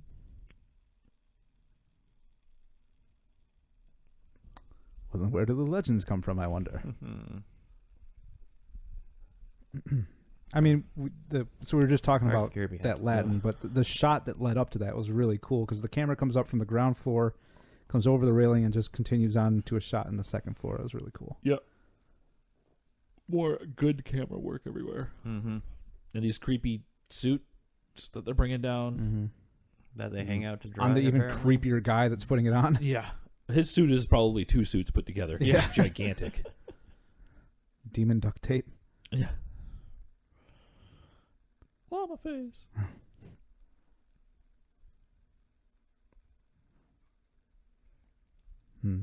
Ah. Dun, dun, dun. So Ryan, speaking Yeah. to your comment about how dirty Rose and Sybil are getting, apparently around 100 different copies of Rose's outfit were made. He started off with soft summery colors, and as movie progressed, they become grayer, and eventually they become blood red. The changes in the outfits were so subtle that barely anyone noticed this. Good. Very good. Yeah. Yep, dropping some more beats from the game. And just great shots again, too. Yeah. They, Fucking they music, really man. do a lot with the matte painting look Mm-hmm. in a lot of these background shots. And I like that look. It gives that really Mm-hmm. just hard line look on a lot of the And backgrounds. I wonder if that's partially intentional in that it also visually ties to some of the artwork that is in the movie, yeah. right? Yep. Like the burnings and whatnot. Yep. I like how everyone's like, fuck, I don't want to be here. Yeah.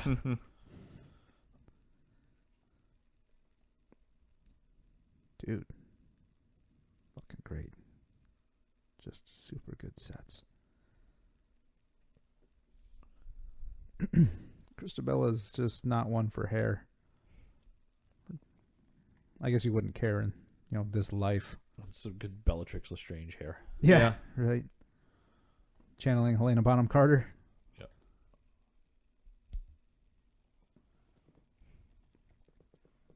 So when Rose is memorizing the directions on the map in a moment here, I think it was supposed to be the Konami code, the directions for the old Konami code on Oh, NES left, games. right, left, up, down, A, B, start. Right. Okay. Select, It's supposed to be a nod to that. or select start, excuse me. We've got another can of Cellarmen's opening up here. These are just 12-ounce cans, so we're going to be going through a number of beers on this episode. So this one is Hungry Girl. Ryan, what was this one? Can't remember exactly. This is a strawberry cider with white pepper. Very, very fruity aroma. Left, right. Yeah, that's nice. It's got a very authentic strawberry flavor to it, Yeah. not like a fake one. And that pepper on the end is a nice differentiator from the sweetness. Kind of really kills it and ends it not on a sharp note, but a clean. Yeah. note. I like it. I like this a lot. I don't like it as much as the other two things I've had today. But it's still good. I like this. Yeah, I'll agree. It's very different. Yeah. So what that guy just said, the miner said, he handed a flashlight to Rose and said, you won't be able to see without this, but they'll be drawn to the light, which is actually a very big deal in the games, especially the earlier games, because Well, I would say a lot of horror games go that because Yeah. Amnesia is the same Yeah. way. it's just like, It's well, when you I have want to the see light, where you I'm can going. see the horrors, but then you put the light out, they can't see you, but then you go crazy because you're in the dark. Right.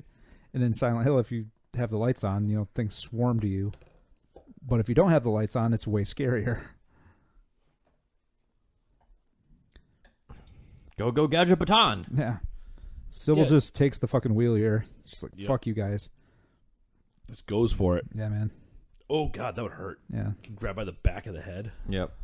This crunch. That would Yep. hurt. Oh, a yeah, you lot see the more. little bit of blood. Yeah. Yep. You done, buddy.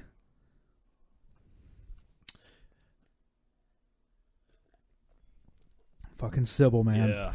MVP. That's a great shot, the Finder. Yep. Yeah, to speak to this, I think this is actually, to me, of the three, like the weakest. Yeah. Yeah. I agree. Yeah. Oh, this. So Sybil just tried to fire. She faked it Christabella. out. I Yeah. think she knew she was out. Right. Yeah. And now, as Rose is descending super fast in this elevator. That's right. I said I elevator. can't decide if the cuts between Sybil and Rose make Rose's punishment more or less disturbing to see. Sybil's? Yeah, because I mean, well, you cut between Rose and Sybil Yeah. like elevator punch. Like I can't decide if that makes like seeing her getting beaten like worse or not as bad. Well, I think it's worse. And they're not done. So Sybil's just had the shit beat out of her. With pipes. Yep. Yep. And they're gonna just go nuts on her again. Oh. Good God. Yeah. Brutal. So It's brutal without showing that it's Yeah. brutal. Like And- the sound, you could hear the thunk and the squish. The sound, Yep. yeah, the sound design is perfect because it's believable. It gets the point across, but it's not just like, you know, hey, Excessive. it's just it sounds like stuffing your hand into a thing of yogurt. You know, it's just it's good, done well. Or like when they used to like punch a thing of meat for sound effects of people getting punched in movies. Yep. Well, it reminds me a lot of how well done the sound is during Daredevil season 1. Yeah, with it's real good. The car door scene. Oh, yeah. right. Yeah. I mean, overall, that series does a good job with sound design, especially in combat. Mm-hmm. Oof. This looks like a fun place. Yep. So this is something here that I like with this sequence particularly is that she is still in purgatory mode. Mm-hmm. Yeah, I believe so. But she took the elevator. But she took. This is like. It still shows how like horrible the influence that Pyramid Head has effectively. Or Alessa. Alessa, I'm sorry. Yeah, Alessa has over The surroundings. an Over area. yeah. Even though like because it hasn't the siren hasn't gone off or anything. And here we have the second most iconic creature from Silent Hill, I would say. Yeah. Right. I had a friend from high school who her and her friends cosplayed as the nurses. So And they did a very good job. Not just in the look, but in like the movements. oh, that's cool. Cool. I'll that picture I'll share, Max. Actually, Kayla cosplayed as a nurse with the mask she made herself. Cool. Nice. The motion is great Yeah. in this scene. So do you know if these are this is Those are actual people. like practical people that they put Yeah. some, some effects over the top of them is what they've done? Right. Maybe, yeah. Probably just like they overcranked Yeah. certain parts of the movement when they filmed it. Well, to me it looks like their texture isn't when you get Yeah. their textures under the light are a bit different. Yeah, Especially when it's they're really hard to moving. say. They're trying to make them like appear smoother when they're moving because that's a very Silent Hill creature design. Is that all of the creatures have a very like almost like Gloss. gloss color or. I know what you're trying to convey as far as what they look like that first creature we saw. Yeah. Yeah, and even the nurses Like kind they of have look that slick. have that look to them, like they're slick. Yeah, and I don't know if that you can actually Oh, that's so good. do that without. I think putting a it's little because sheen. that's supposed to be skin, not cloth. If you look at the edges of the dress, they kind of like, or the sleeves, they kind of like merge in with the flesh a little bit. So it looks like, and even like what the outfits are made of, they're obviously not cloth. They're some kind of rubber or some kind of non-textile. I didn't expect this. Just like the clumsy just flailing of the nurses to start, taking each other out. Which is still, in any other context or any other movie, this is like kind of funny, but here it's just still disturbing. Yep. And just again, It's intelligent, capable characters Right. here. She sets the light up. Yep, and draws them to the light and takes off. Yep.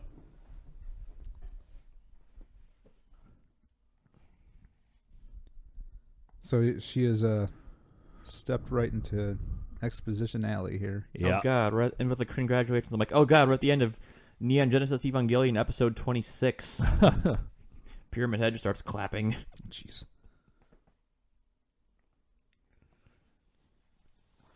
Strap yourself in for some exposition, folks. Right. But at least it's good exposition. Oh no, yeah, it kind of pulls everything together. The melting there. Yeah. We saw that in real life once, James. I don't know if we talked about that on the show. Yeah, we did, didn't we? When the film set on fire, we were watching Mars Attacks at the theater. Yes. So question. There's You Colin. guys. So, is she just a child? Is Alessa just a child out of wedlock, or is like the devil her dad? I think she's just a child out of wedlock. I mean, there's some layers here, right? So she's a child out of wedlock, which is the problem that the town has with Dahlia. In their yeah. Yep. But clearly something terrible happened there with Colin. I as think well. it's implied that Colin raped her. Right. Yeah. And that's the catalyst to allow the demon in the town to kind of push through and take over. Yeah. That's how I interpret this. But the beginning is what was, I mean, was she just, a child out of wedlock, and then she's judged because of that, or was her mother actually some sort of like Satanist or something like that? Right. No, I don't think so. It makes it worse if she is just a, child out of wedlock. Right. Yeah. That's my assumption there. Yeah. So according to the exposition we're getting from Alessa right now, the town has been through many, many burnings. Burnings of witches, burnings of dissidents. Undesirables. Yeah.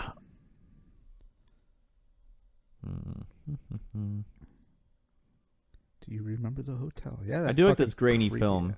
Yeah. This is a Bruder film. Yes. Which was actually an interesting thing that was done in the second game, just for a visual style kind of thing. There was a film grain added to the second game. Yes, there was. That once you finished the game, you could turn off if you wanted. And I tried that, and I was like, "Wow, I really just like it better with the film grain on." Mm-hmm. It really added a lot to the atmosphere. Mm-hmm. I would have liked that scene there if instead of the door, like the picture being a door, that everyone had to cut through it every time. Yeah, there was some every guy single whose job it was just to make more paintings this time. Guy perpetually just painting the first burning. They airplane it, and literally every person has to cut through one. Yeah. So we're going to get a grainy view in a moment of a child being burned alive. So just heads up. Yep. So they're burning. So this is after they cross over into the next building. Right. Yep. Because at first I was like, are they in the church? But no, Right. they're in that giant room Yep. that Is behind the. Yep. In the hotel, giant room right? where they did the QuickTime event. Yeah. Yep. So I don't know if we passed the line of dialogue yet. I guess a monologue in this case. That fire doesn't cleanse, it blackens, which is such No. a cool line. That's a line. She says that line earlier in the movie as well. Oh. I think it's later. And there we have the cop. Yep, we get Gucci, and we know why his hands are burned now. Yeah, Yeah. Gucci cop. And it turns out it's just he's a good guy. But it looks like Gucci cop hasn't aged. Yeah. Yep. He looks younger here. They give him more hair. I mean, a little bit, but it's been like 32 years. Yeah, So he yeah. had to be like a rookie cop Yeah. when that happened. So, in this exposition vignette we're getting here, Alessa didn't die when the town tried to burn her, but she has been scorched like a sausage. Really, Yep. Yeah. I mean, she's.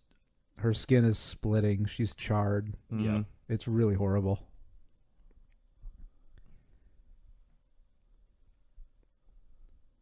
And a very anachronistic 70s nurse. Right. So talk about her hate growing stronger and stronger. The flowers are dying around her. Right. She even hurt someone who was only curious. So the nurse just briefly peeked inside Alessa's little dome, Mm-hmm. sanitary dome. Yep.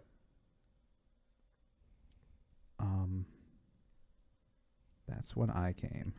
So as someone who knows nothing about Silent Hill or whatever, I read this as like, then the devil shows up, being like, hey, girl. Kinda.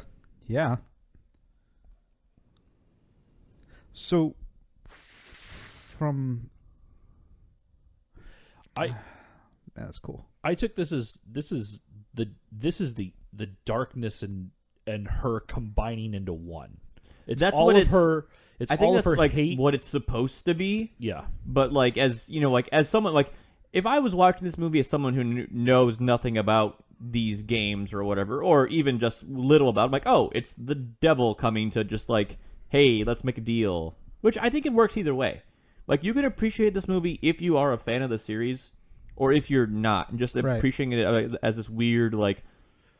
Again, like psychological horror thing, kind of thing. Well, I mean, we can talk about it at the end too. This movie doesn't pull storyline wise really from games. It creates its own narrative. It does a lot of I don't know, atmosphere and concepts and everything else. From it. I mean, it's the biggest chunk is from the first game story wise. Yeah, easily. It's a nice little pull of like the nurse in red, who you obviously know from the flashback, right, is still there. Still catering to Alessa. Which I guess then is a cue that these are all the same people who were there in the past, so they're in some sort of weird time loopy kind of thing. Mm-hmm.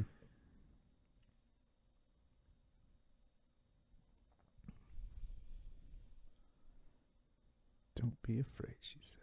That's a cool. Oh, it's so good. Cool cut. Yeah, because I thought it was like the nurse's hand. Yep. When you see the hand go up, but no, it's the devil or whatever. Yeah. Yeah. No, it's Nyarlathotep. Yeah. Yeah.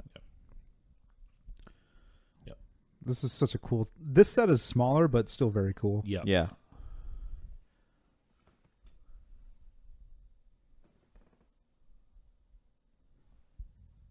Yeah, they that's how I took. They split. Right.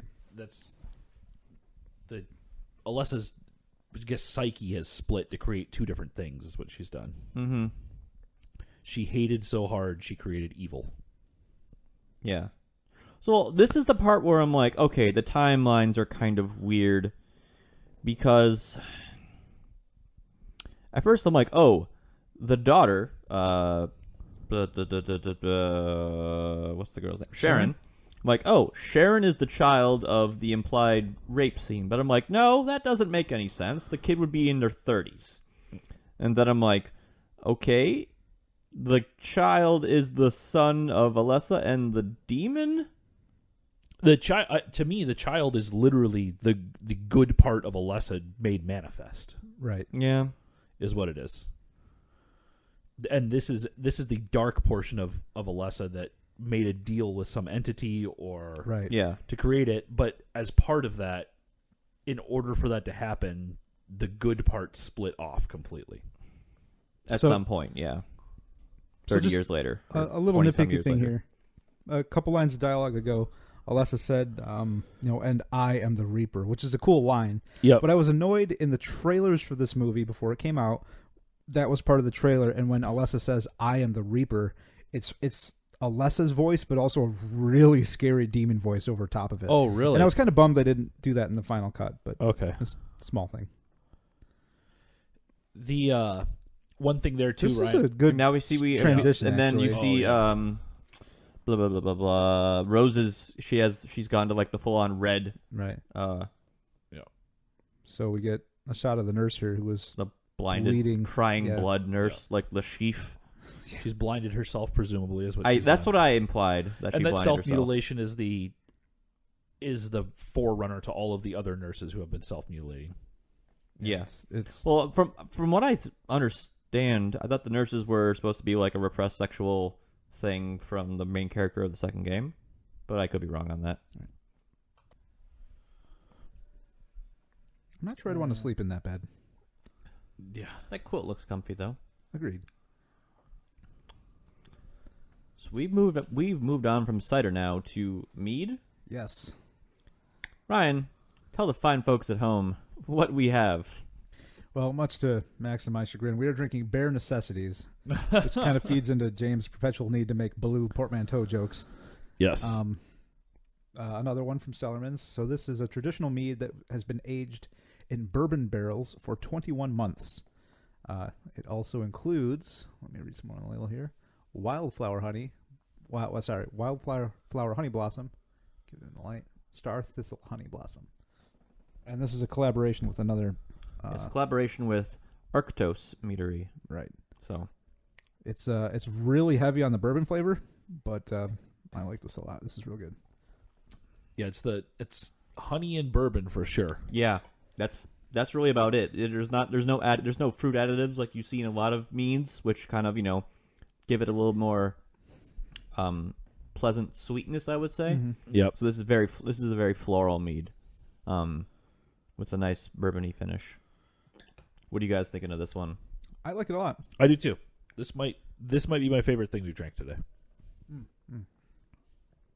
No, It's surprisingly easy drinking too. yeah, it's a very warm Yeah, feel to it. Yeah, not initially when you drink it, but like it's kind of sits there. Yeah, because I mean, there's typically a little bit of warmth that comes with some honey character, just like thickness, and then just the bourbon kind of warms you up real well too. It's nice. Yeah. Trying to find the ABV on this. It's like 15%. 16. That was close. I like the label art here. That's 2 cats. 1 cat is just. It looks like it's. Oh, for Arctos? Yeah, like right at its BH. Yep. Which is Spanish for butthole.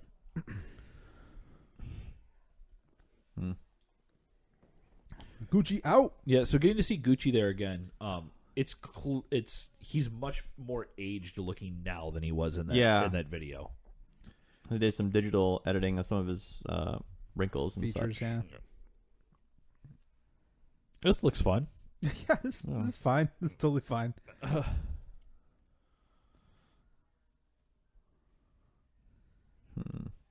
So, not necessarily a con, but we've gone through an awful lot of movies so far, and there's still about 20 minutes-ish left. Yeah. Yeah. Which is good. I mean, this movie goes on a hell of a journey. But yeah. Fuck.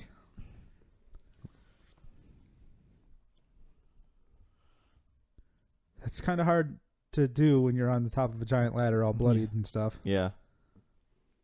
Man, she is roughed up. Mm-hmm. So Sybil is restrained to the top of a very tall ladder.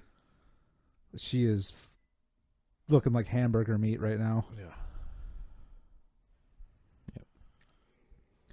Yeah. Unfortunately, because of Monty Python and the Holy Grail, anytime someone says burner, that's where my head goes. Yeah. But even in these moments, Sybil is worried about Sharon. Yes. Yes. They established that in that last little exchange with Gucci. Maybe that was earlier. I can't recall.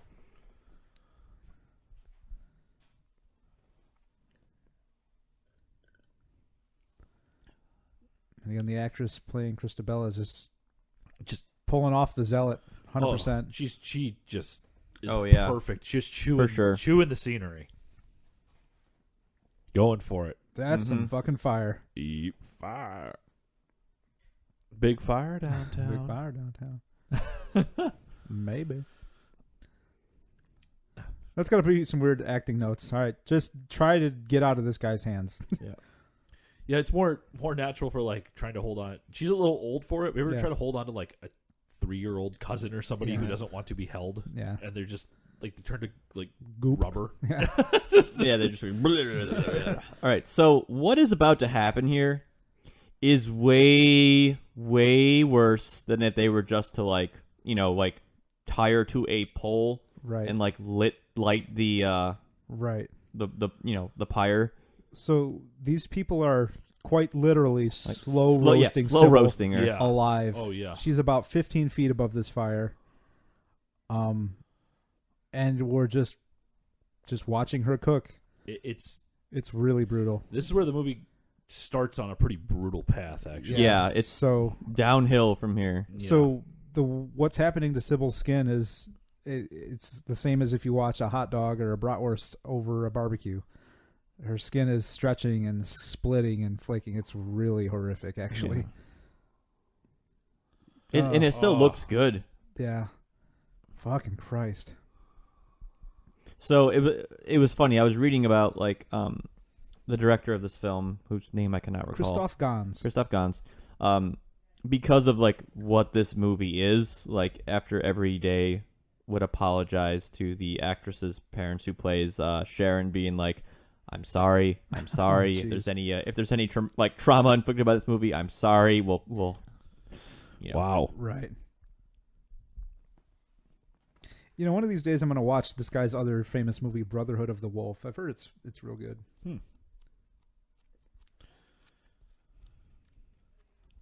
Yeah, so here's, so now Sharon is tied to the ladder in the same way that Sybil was. Yep. And just the implication that they're going to do to Sharon what they just did to Sybil and showed us is really horrific. Yeah. Well, they showed you how they already did do that in the past. Yeah, right. Yeah, but that was a lot closer when they showed the past one. Or presumably, I guess. It was more real, more realistic. It's funny because they changed the way that they burn based off of what happened there. Now we have like the blood red costume.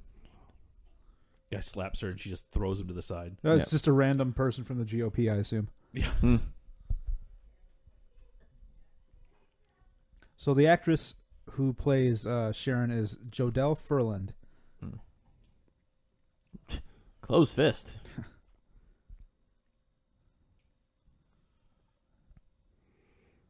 Good outfits. Yeah. Good costume design. Mm-hmm. So for once these people are right. She actually is a demon. Because she has a demon. She has a demon inside of her. Yeah, right now. yeah. Well, that kind of goes to if they had adopted Sharon and she was already like 7, 8, 9 years old or whatever, I would have accepted that Alessa split into the evil half and the good half or whatnot. But because I think she was obviously a baby delivered at the orphanage, that's what kind of seems more. Maybe she's not, but I don't know. I've always found it interesting how like the Japanese have like a lot of Japanese media, like TV shows, video games, or whatever. Like they have a Christian focus to them, as far as like Evangelion, Silent Hill. You know what I mean? Yeah, Christianity's been in Japan for quite some time at this point. Yeah, so like Christabella just 1600s, I think. Yeah, stabbed Rose in the chest. Stabbed Rose right in the chest. So, but in Japan they've had they do Shinto and they do. There's 3: Shinto, Christianity, and what's the third one? Buddhism. Yeah. And Buddhism and Shinto are oftentimes done together. Like there's no confusion as to why that can't be done. And here's the blood gets into the church, right? Gets into the safe zone. So so we kind of talked over it earlier that the darkness as Alessa was saying that it couldn't get through the church because of their zealotry, right? Which makes me think that's why it's the devil as opposed to just being like, oh, I'm the evil side. But I don't know. It used Rose. It went inside Rose and used her as a vessel to enter the church. I think it's 2 things. Like Alessa had so much hate and everything that she attracted whatever this entity is. Mm-hmm. Yeah, that's my take. And then the darkness and hate inside of her saw a way to get back at the people that did this to her. The Ultradox. But in order to, only the dark part of her went with the entity. The good part of her was split off at that point and became something else. So now as Rose is bleeding on the floor of the church, it's dissolving away to reveal the dark version of where they the portal. Yeah. Or the... Opens up. We never saw what the church looks like in the Hell version. It doesn't convert to a Hell church. Oh, yeah, you're right. It's safe. So here this is now it converting over to allow the evil to get in. So we get into some fucking great and very uncomfortable character design. Yep. Yep. Get into like Hellraiser territory in about a couple minutes here. So strap yourselves in. Yeah. Buckle up. Hold on to your butts. And there she sees her wound closing up. Rose Right. does. Yep. Because You're good. She was used as the vessel as she was supposed to. This is a great shot with the reveal and the fucking turn the music takes. Yeah. Organs. So everyone is kind of looking at Rose. And how it's framed is great in front of the fire, the mural behind her, right? Mhm. Yep. And then we've got some barbed wire that doesn't look great now. Fine, it didn't age well, but still. No. Slowly rising behind her. I think this looks okay still. Yeah, it's okay. It's okay. The problem with that previous shot was the resolution was bad, but this looks good. Yep. It's further away, so it looks Yeah. fine. So it's Alessa floating on a bed. It's a good combination of Right. practical and CGI. of living barbed wire. Kind of just being like, her face I'm back, is like, bitch. Even when I watched it before, her face kind of made me giggle a Yeah. little bit. Kind of like, She's all yeah. Look who's here again. Yep. So Christabella gets This is something Just you would see a this is something you would terrible see in thing. Spawn. this is really She's about to get evil deaded by barbed wire. yeah. Yeah, this is. That's the only way I could put what's about to happen. Yeah, again, this is where the movie really takes a turn for brutality. Yep. Right. Um, So we get several spurs of barbed wire snakes. yeah, It's just randomly grabbing patrons in the church and just tearing them apart right now. I'd love that shot here Just of the Dark darkness Alessa crawling up the climbing ladder. up the ladder with the fire behind her. So Christabella just had her legs spread forcibly by the barbed wire, and some more barbed wire is yeah, gone right up there. Good makeup on the little kid. This yes. everything about this scene is sinister and uncomfortable. And then the barbed wire comes out of her. Mm-hmm. It's great though. At all angles. Yeah. Yep. And this is just traumatic. The Yeah. kid- yeah. All right, you're gonna dance around and we're gonna spray fake blood on you. And You the know, for- fucking music. For being 12 years old, the bisecting of Christabella doesn't look terrible. Yeah. I think I Protect honestly your think neck. much You of must that was protect practical. Your neck, sorry. Yeah, that's good. Check your neck, son. And Gomer here gets Fucking just disintegrated. disintegrated. Yep. She's like, "Oh, gross." Got I you had back. it, but okay, thanks. Yeah. With the assist.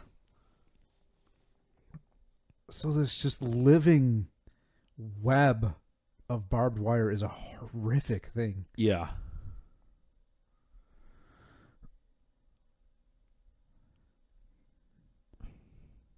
Dahlia being very disturbed at the state of her daughter. Yes. I mean, fairly. Yeah, I mean it's fair. Yeah. Fair. Yeah. I mean, I didn't say I had a problem with it. I'm narrating for the audience. Our audience. Thank you, one person. That shot right there with her coming to get Sharon and just seeing the barbed wire coming out of her, it's really cool. She Yeah. looks terrifying at that Yeah. point. Mm-hmm. And this, the people's just, again, just brutal in the background. The gore all over the floor Mhm. Right. here. The floor is wet with blood. Like, actually. Yeah. And it's, I mean, this movie does it well. It's that's cool. And Yeah. again, the turn the music takes. Yep. You know, I'm just going to shut up because I've always liked this next little shot here Mm-hmm. with the darkness crawling up the ladder. Because this, right now, shut your eyes. Oh, she opens up to Fuck. that.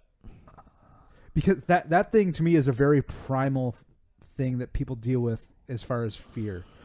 And what I mean is, keep your eyes closed. Don't look. But there's always part of you that's like, It's like I well, need maybe to know just what one it peek. is. Yeah. maybe just one peek. Yeah. Because And because if I can confront it, I can overcome it. Right. And And this is a great. So as Rose pulls her hands down, clearly, the two will become one again. Yep. right.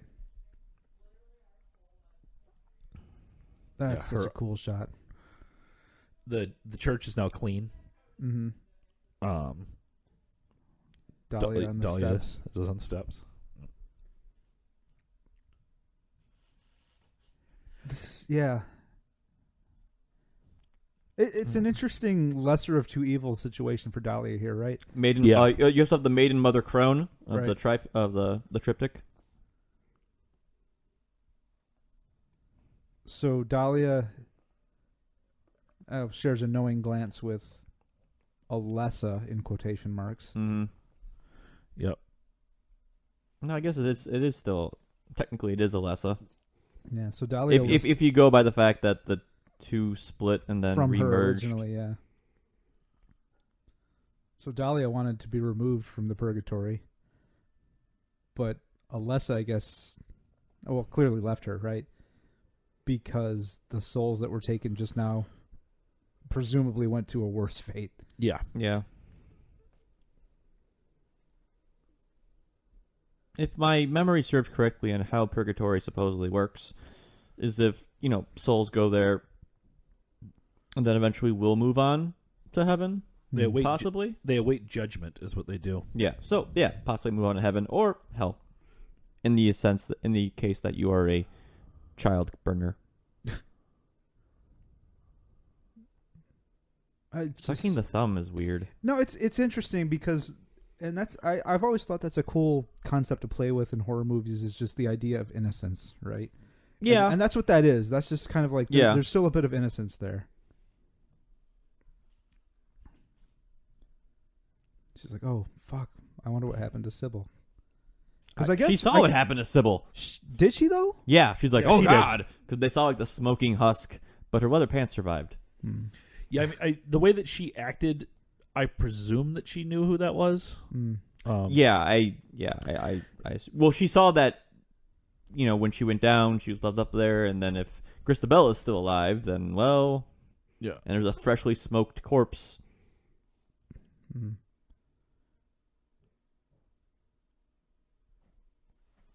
Back to the real world with Chris De Silva. It's like, hey, remember I'm in this movie? Yeah. Yeah. We hadn't seen him for a good, 40 It's been minutes. a while, yeah. Yep.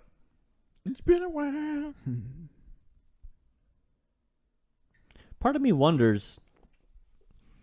what this movie, if you cut out all of his scenes except for when they're talking on the phone or when they're trying to talk to each other, what this movie is, or how it flows, Yeah, it'd be interesting, right? I mean, we missed some of the bits with explaining the background of the orphanage and stuff from the 70s. Yeah, I think in a lot of ways, if you removed him, it would the movie would read a lot more like a Silent Hill game. Mm-hmm. But I don't. It wouldn't work as much as a film. That doesn't work for a film that way. Yeah, and that's what I think was a lot of problems with some of the video game adaptations, or what people want video game adaptations is they want the clear cut, it must be like the game, it must be like the So, I mean, the recent outcry is they're making the Witcher TV series. Oh, on with Netflix. Henry Cavill. Mr. Superman. And Ciri isn't white in it, so people are like, and I'm like, no, it's much more interesting if you change it up a little bit. Yeah, I mean, I think there's a difference in that though, and Silent Hill. We can talk about it after the movie's done, but yeah, let's kind of let's appreciate scene what's being implied with these last two scenes. Let's not speed racer this. Yeah, and it's cool, the way it's shot. They're leading you okay, they're gonna talk to Chris. He's just asleep on the other side of this room here. I feel like Rose has lost it just because of the looks on her face, the relaxed expression. She's like, right. She's going along with it while Alessa / Sharon, or Charlessa as we'll call her, Charlessa is knowingly observant of the environment she's in. Well, because Sharon / Charlessa is in control now, right? Yep. Yeah, and Rose is just kind of going along with the motions. And that's kind of the thing where...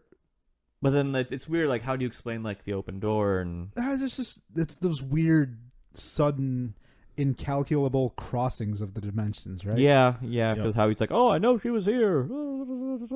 Yep. Oh, God, this music, you guys, it gets me right in the feels.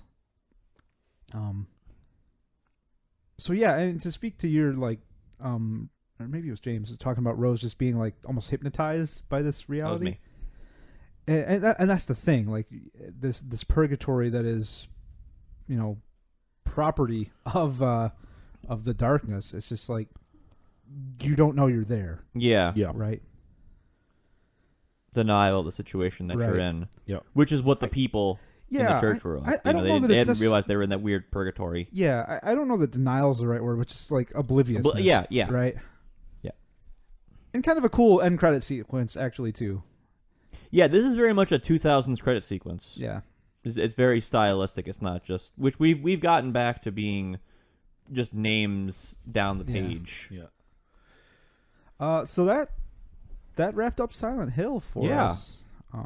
View again, brew again. Hit the ground running.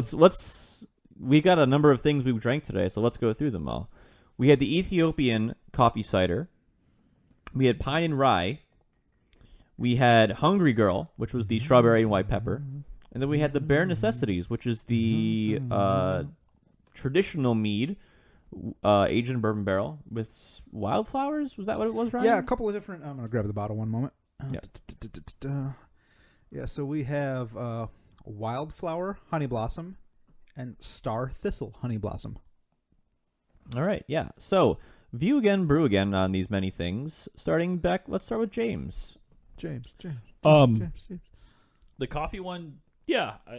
If it's around, sure. I just don't get it.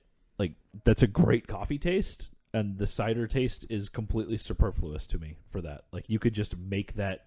I like the coffee taste. The cider taste doesn't need to be there for me.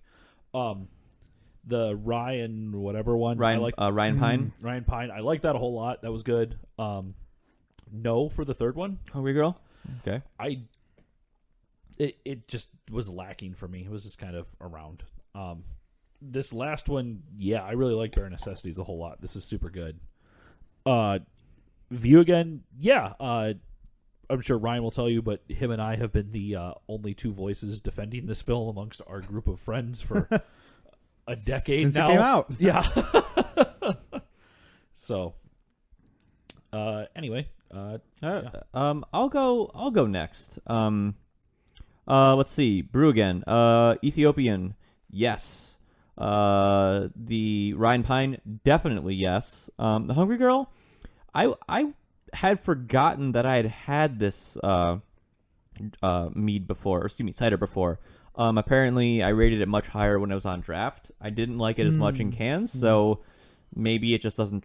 It doesn't can well. I don't know. Yeah, I'm going to be honest. Just a quick interjection. No, jump in.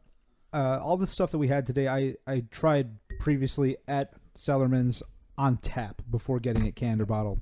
And I'm going to be honest. The Hungry Girl was better on tap. Okay. Proceed. All right. Yeah. So okay. So I'm not just losing it. Right. So yeah. The Bare Necessities. No. I'm enjoying it for what it is, but I wouldn't seek it out again. It's a nice, like, I can tell that this is what traditional mead should taste like. It's a tad too floral for my liking. Like, I'm enjoying drinking it, but I probably wouldn't get it again, unless we want to have more puns.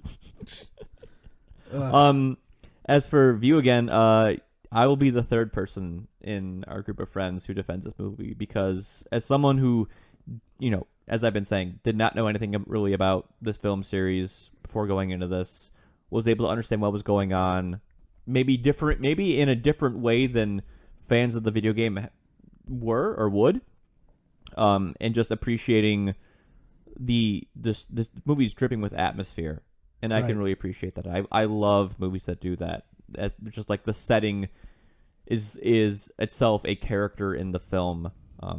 That for me is something I just really enjoy from movies.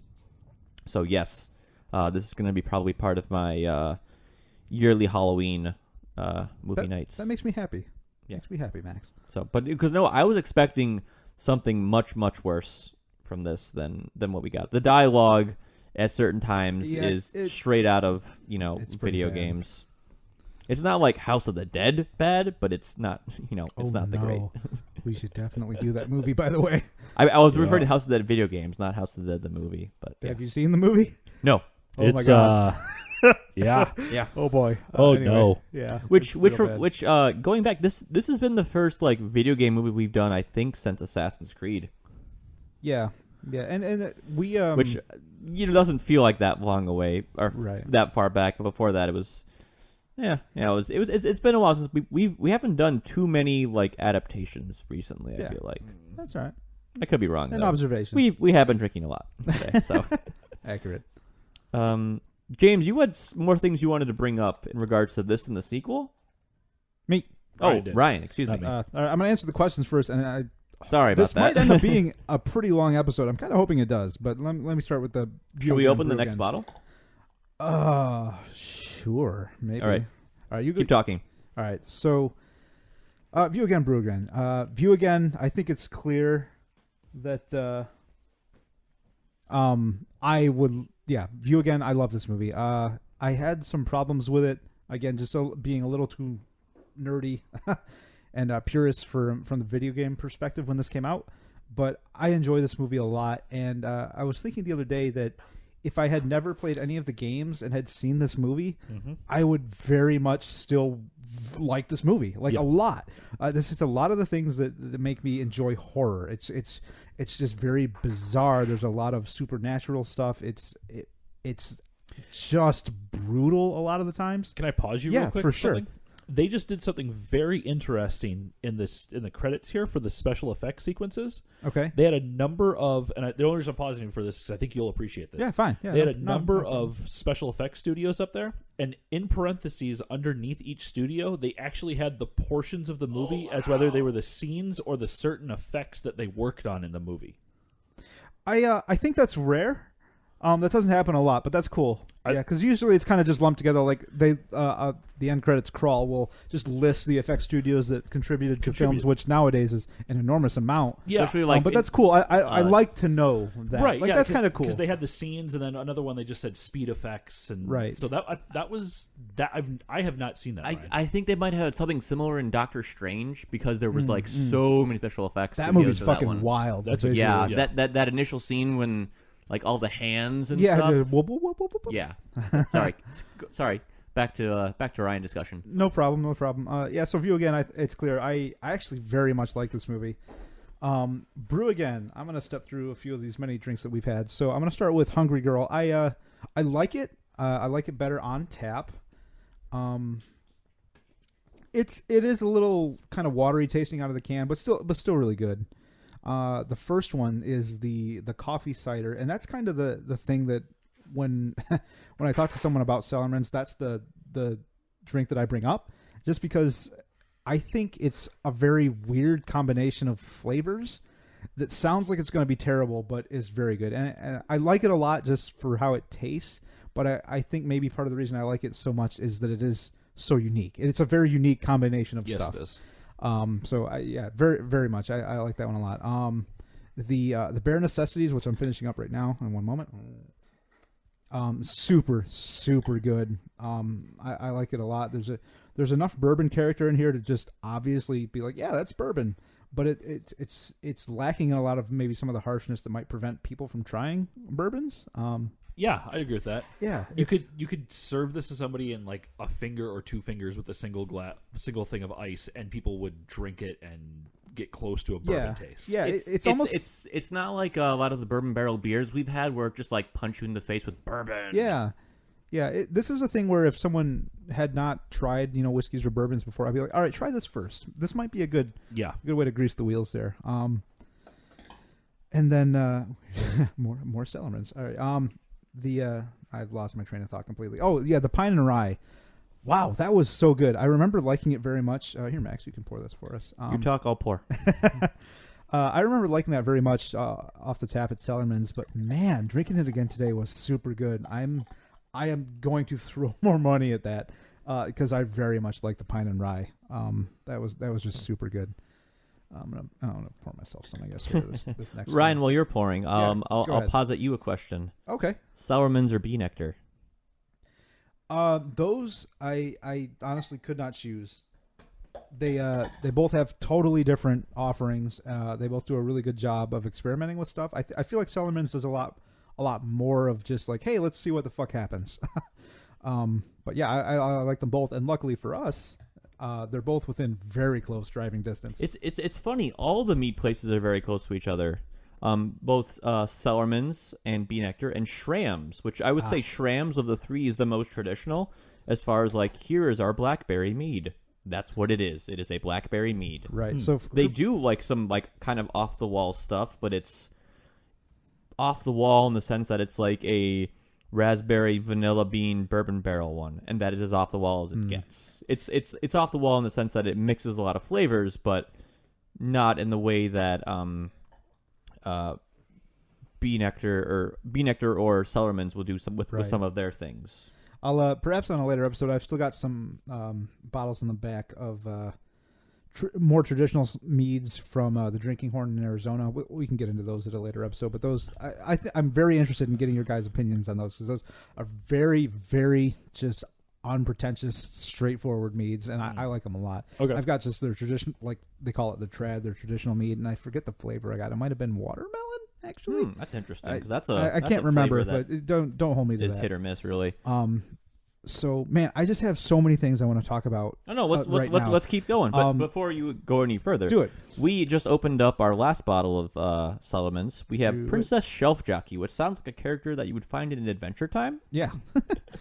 So, this is a apple honey wine, also aged in bourbon barrels for 16 months this time. So, just a little bit of a year and a third. Not 21.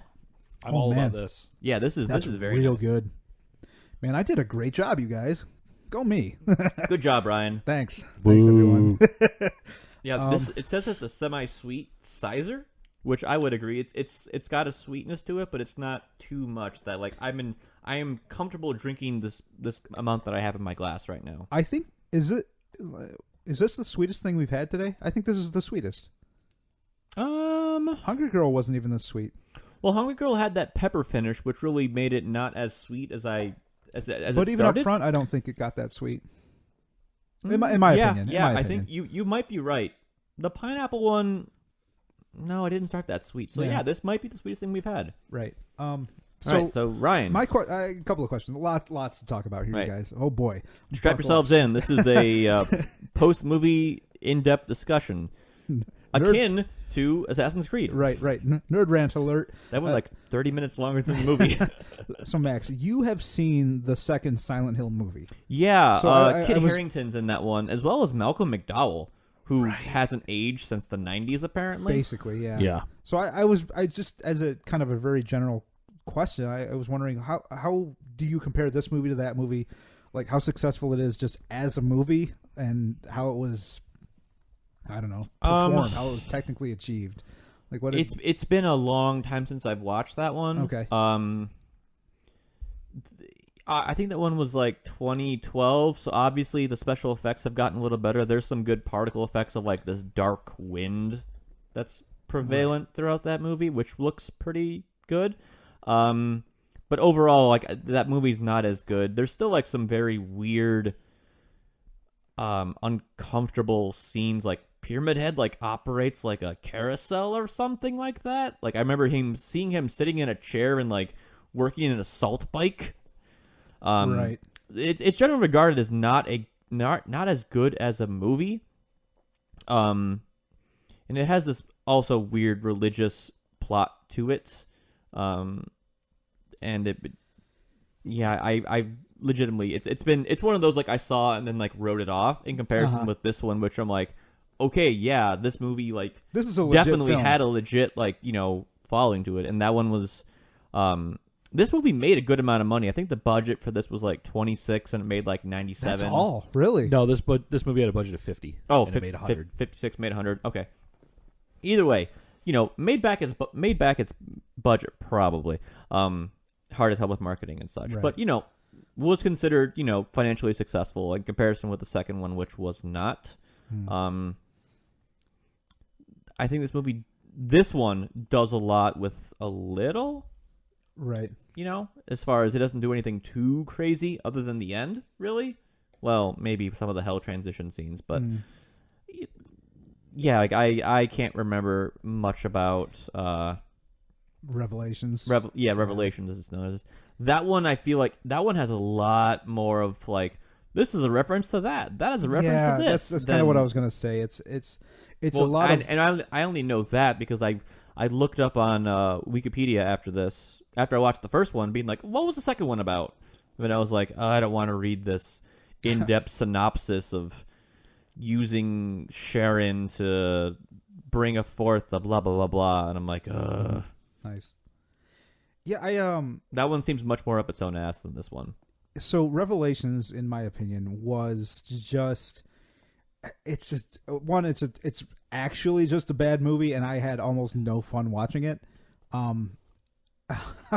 But it's also a lot of just cash grab fan service nonsense that is just hollow. It's a very hollow movie to me. Okay, correct. Not correct. Well, I agree. I'm remembering things from that movie that might influence my opinion of the first one. So, spoilers for someone who hasn't seen that terrible movie. Kit Harington's character, whose name I don't recall and don't care to know, he is from Silent Hill. If I recall from correct. the town. From the town. I don't remember. And he interacts with like the real world. So that's my... Yeah. I don't remember much of the story from that movie. I do remember being annoyed that toward the end of the film, it's like, oh yeah, by the way, Pyramid Head's kind of a good guy for this scene, I guess. Yeah, it's just like, yeah. What? Pyramid Head fights the angel thing. Yeah, the movie does a lot of things to just kind of deconstruct a lot of the mythos that it establishes, not only in this movie but just in the game series in general. I don't know. It's just so fucking bad. That movie sucks. Well, I think that leads into a discussion of why this movie's good.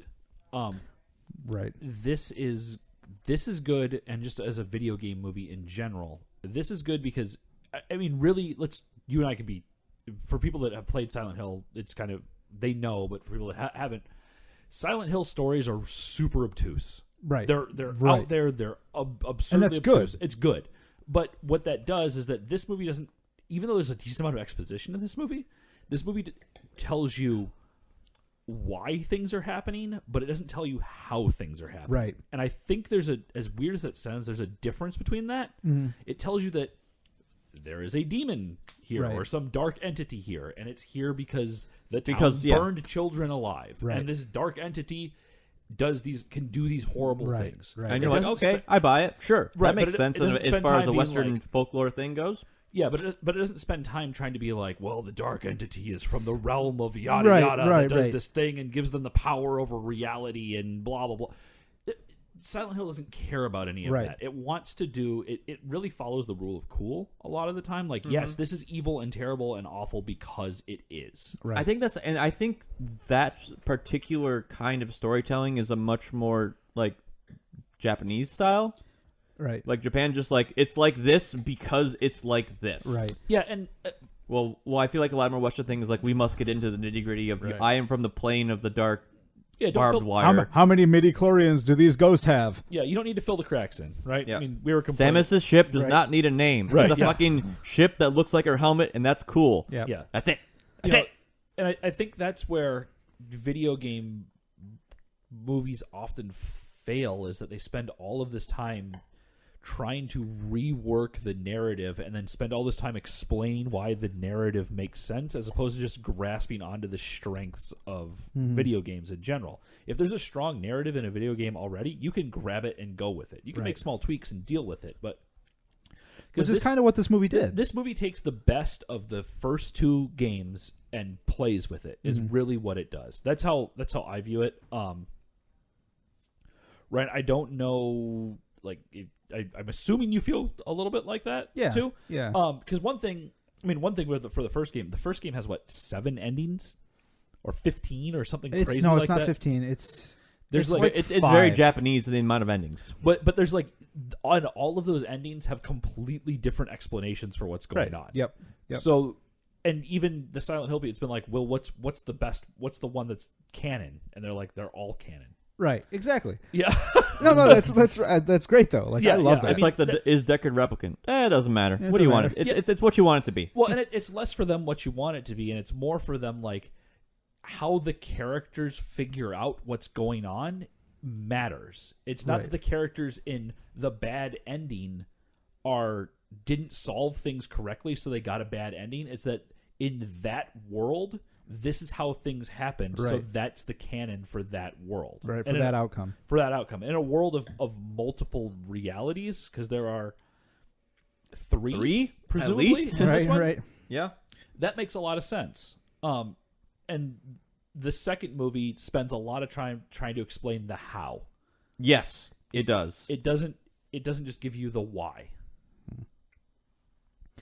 Yeah, and that's interesting. So to dip a little bit into just how this game series progressed throughout many, many years and iterations, and just for me, how I prefer my horror movies typically is to your point, James, I don't like filling in the cracks too much, right? Because a lot of horror movies, for me at least, a lot of the things that scare me, that's if you can have questions, like things that just don't get answered. It's the unknown, right? What's on the other side of the door? To quote Stephen What's King. in the behind, darkness? What's behind the mask? Right. That's the scary stuff, and that's kind of again maybe a different podcast, but that's kind of where the video game series itself kind of bummed me out, is that they tried to like fill in too many cracks with every iteration. I the think games that itself themselves- is the downfall of most horror movies, Right.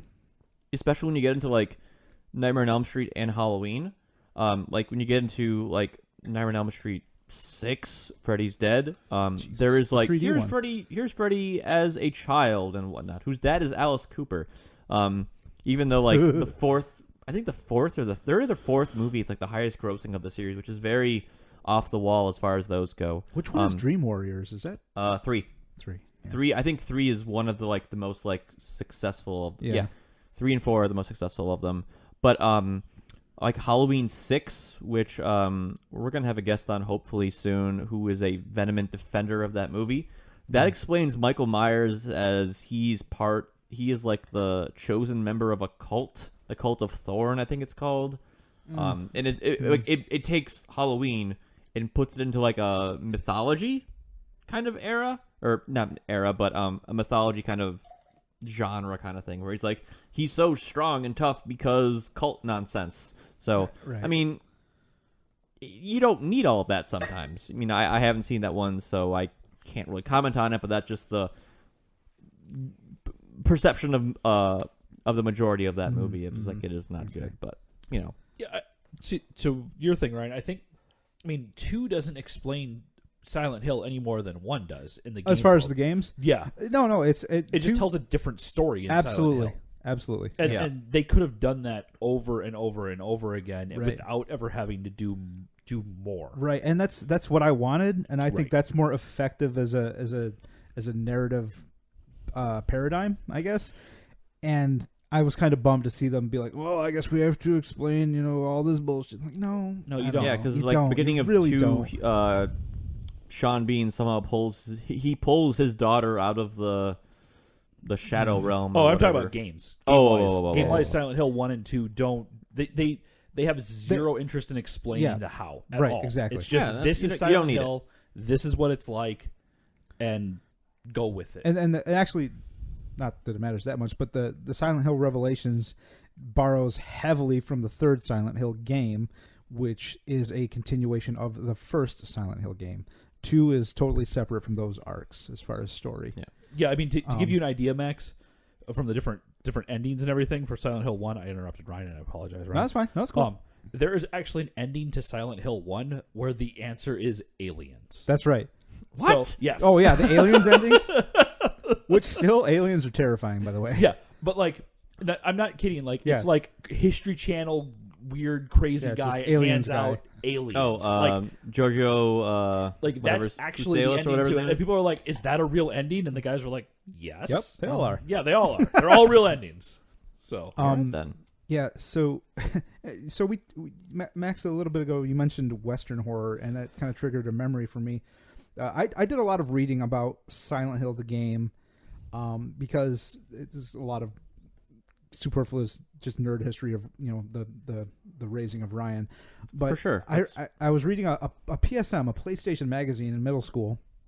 And I remember reading a blurb that's like, Silent Hill coming soon. It's like, is it scarier than Resident Evil? And I was like, there's no way. I've got a great rendition. Not possible. And I've never been more terrified in a video game, just period, from Silent Hill. So, but where I was kind of going with that with the Western thing is, again, reading a lot of just like, interviews with people who helped create the game and developed it. Again, I don't remember who said this thing, but they're like, yeah, it's weird because we tried to make a horror game, as a Japanese studio. We were trying to make a horror game through a Western lens, and we were just kind of surprised at how well it worked and how well it was received. So they were trying to do Japanese horror through a Western view, which I thought was a kind of a weird thing to know about how this game came to be. So in my own follow-up research to watching this, I was like, Silent Hill, what is it? And from a video game perspective, this was one of the first major successes of a horror game that moved away from like the B-movie slasher genre into the more of like the atmospheric psychological horror kind of thing. Right. And immediately after watching this last Saturday, I watched Resident Evil, the first one. Oh yeah. Like Okay. just like Which I turned this one off, opened up another beer, Okay. turned on Resident Evil. That's a good night. Yeah, it was a fine night because I know like you two rave about that movie.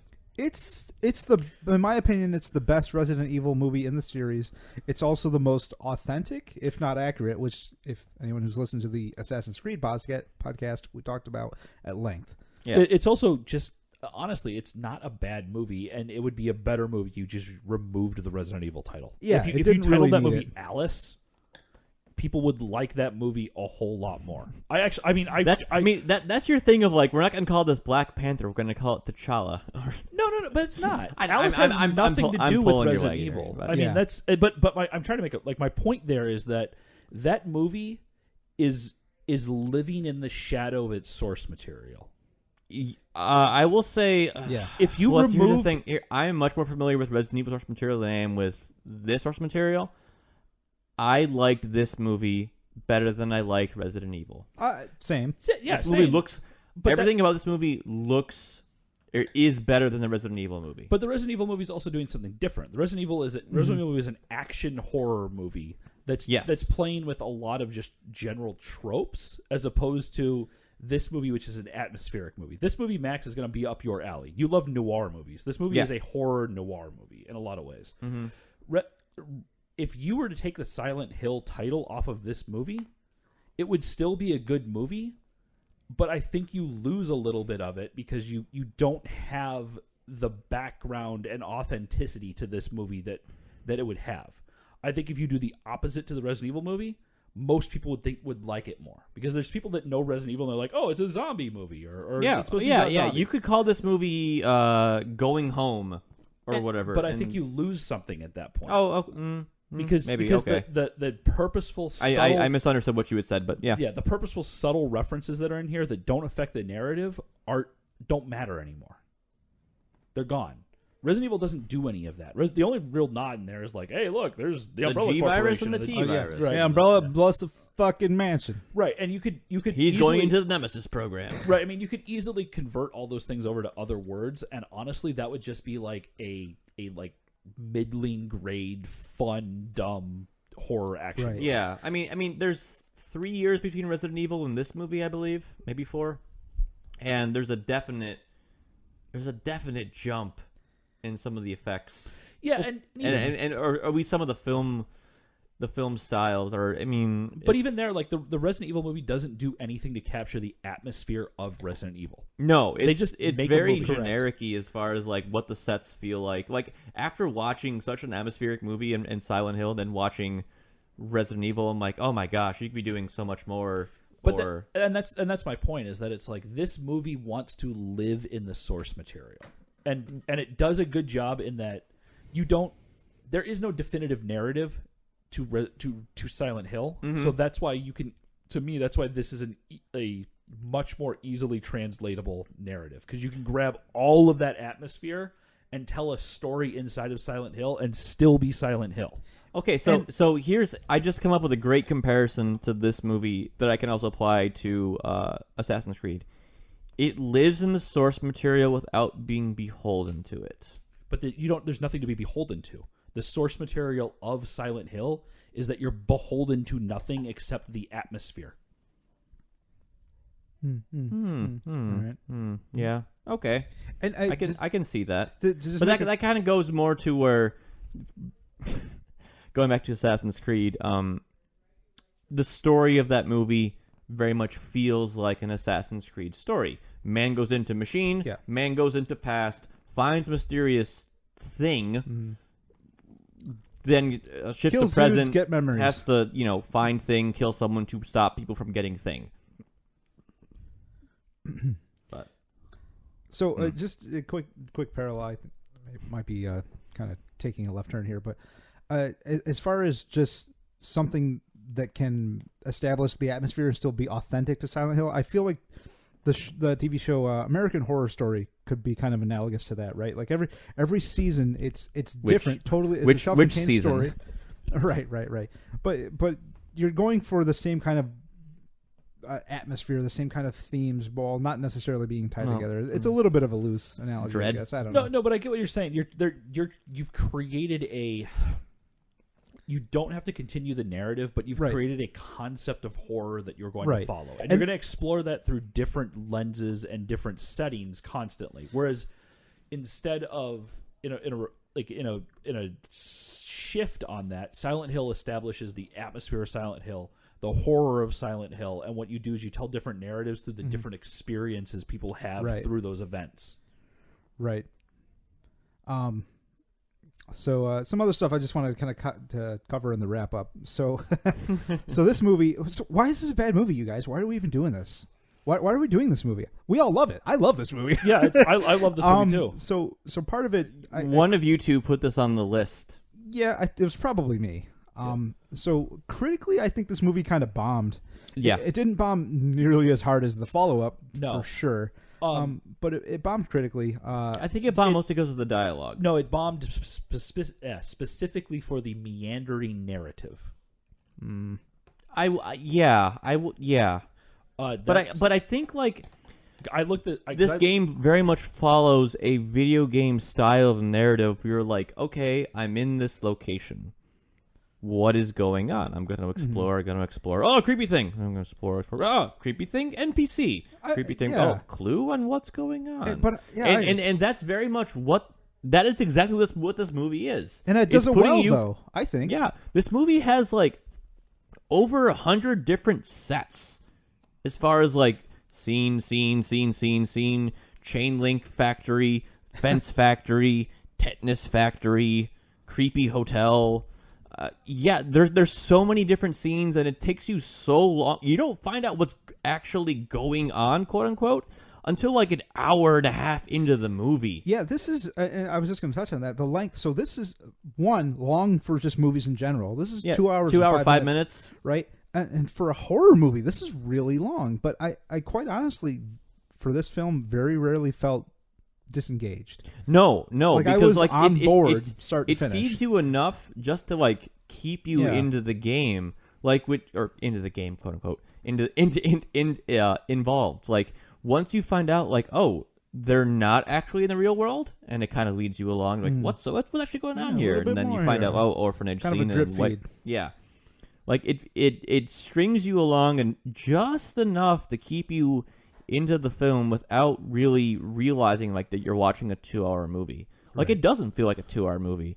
I mean, that might be because we've had multiple different ciders. No, it doesn't. It honestly doesn't feel like a 2-hour movie.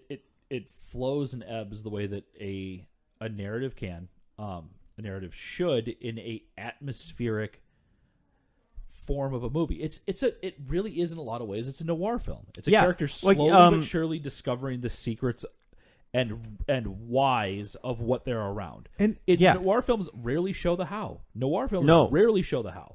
No. They just kind of like, this is what is implied. This is how this world is. Like I recently I watched Blade Runner with Stephanie, who had never seen it before. She's like, I need to watch this, and I'm like, yes, we will watch this.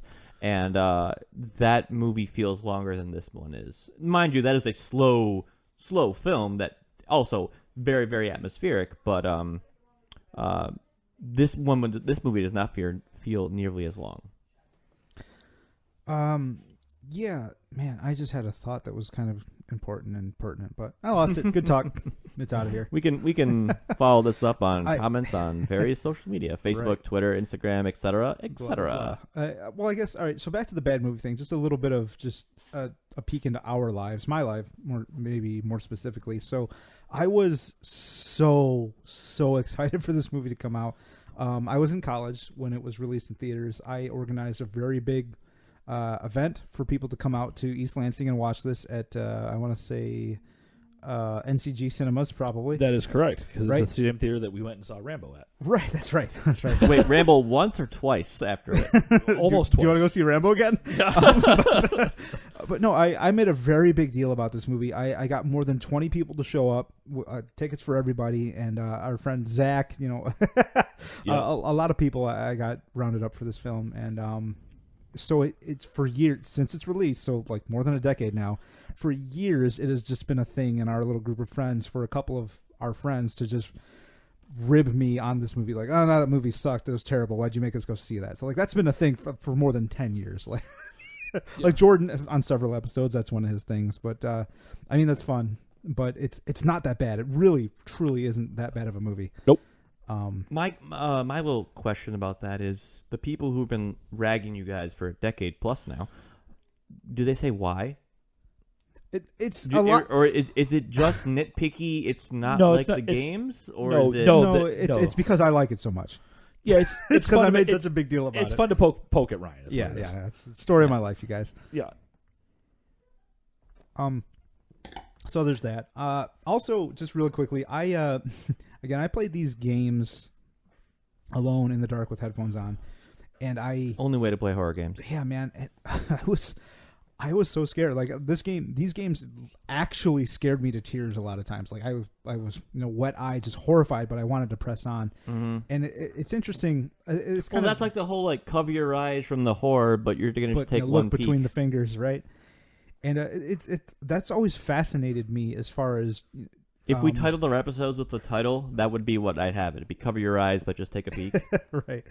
That's always fascinated me about movies and games. It's just like the emotions. Well, any kind of media, books, movies, games. It's just the emotions that they trigger in you, right? And these games in me triggered very real and potent emotions of just terror, just absolute, just terror and despair. Like really formative emotions that really hit me hard.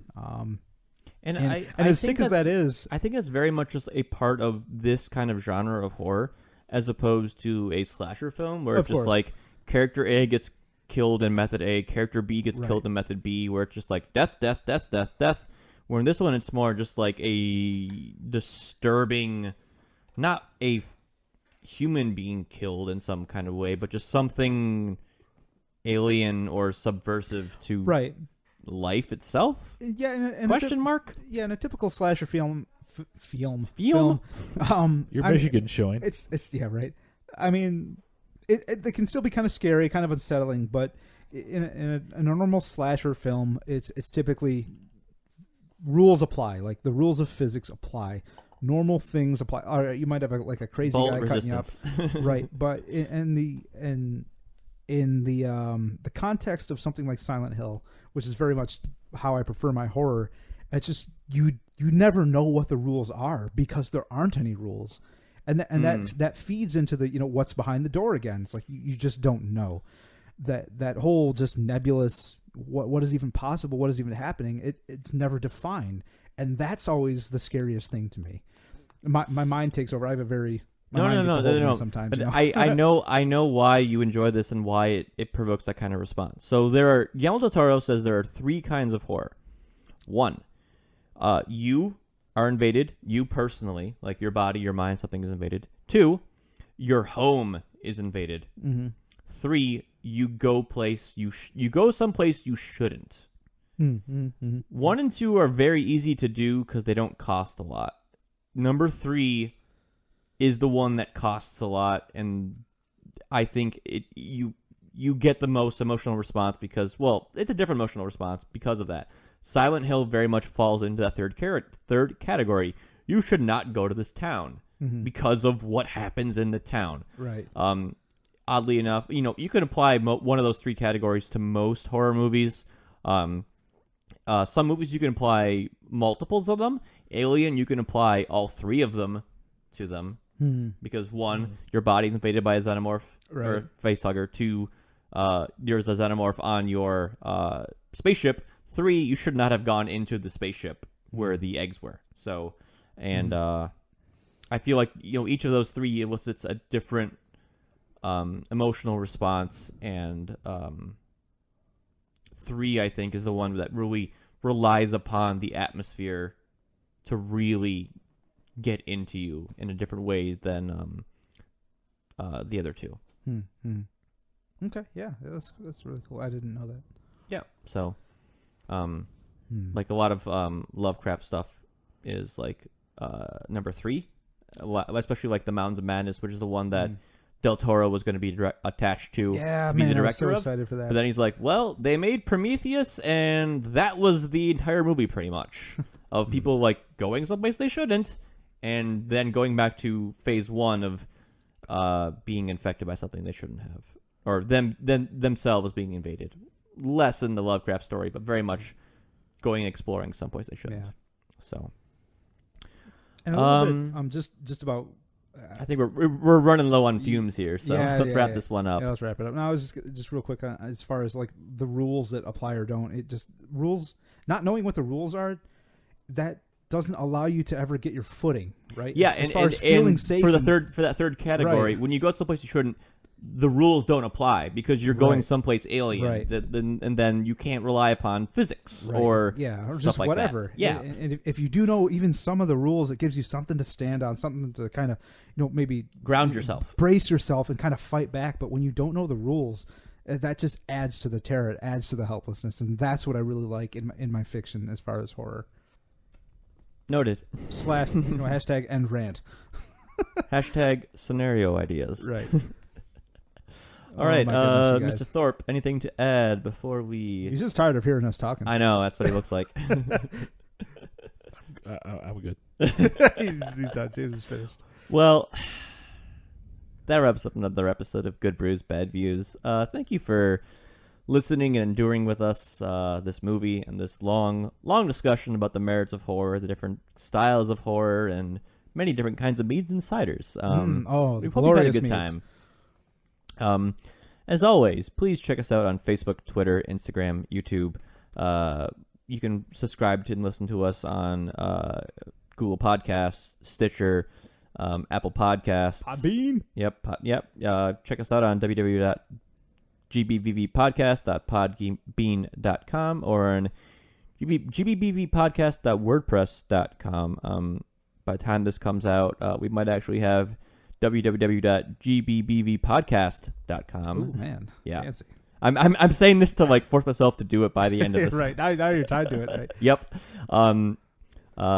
Just like and subscribe and give us ratings and feedback on what you like, what you don't like, and ways to make this podcast better. And I think that's about it for that. And as always, please watch and drink responsibly.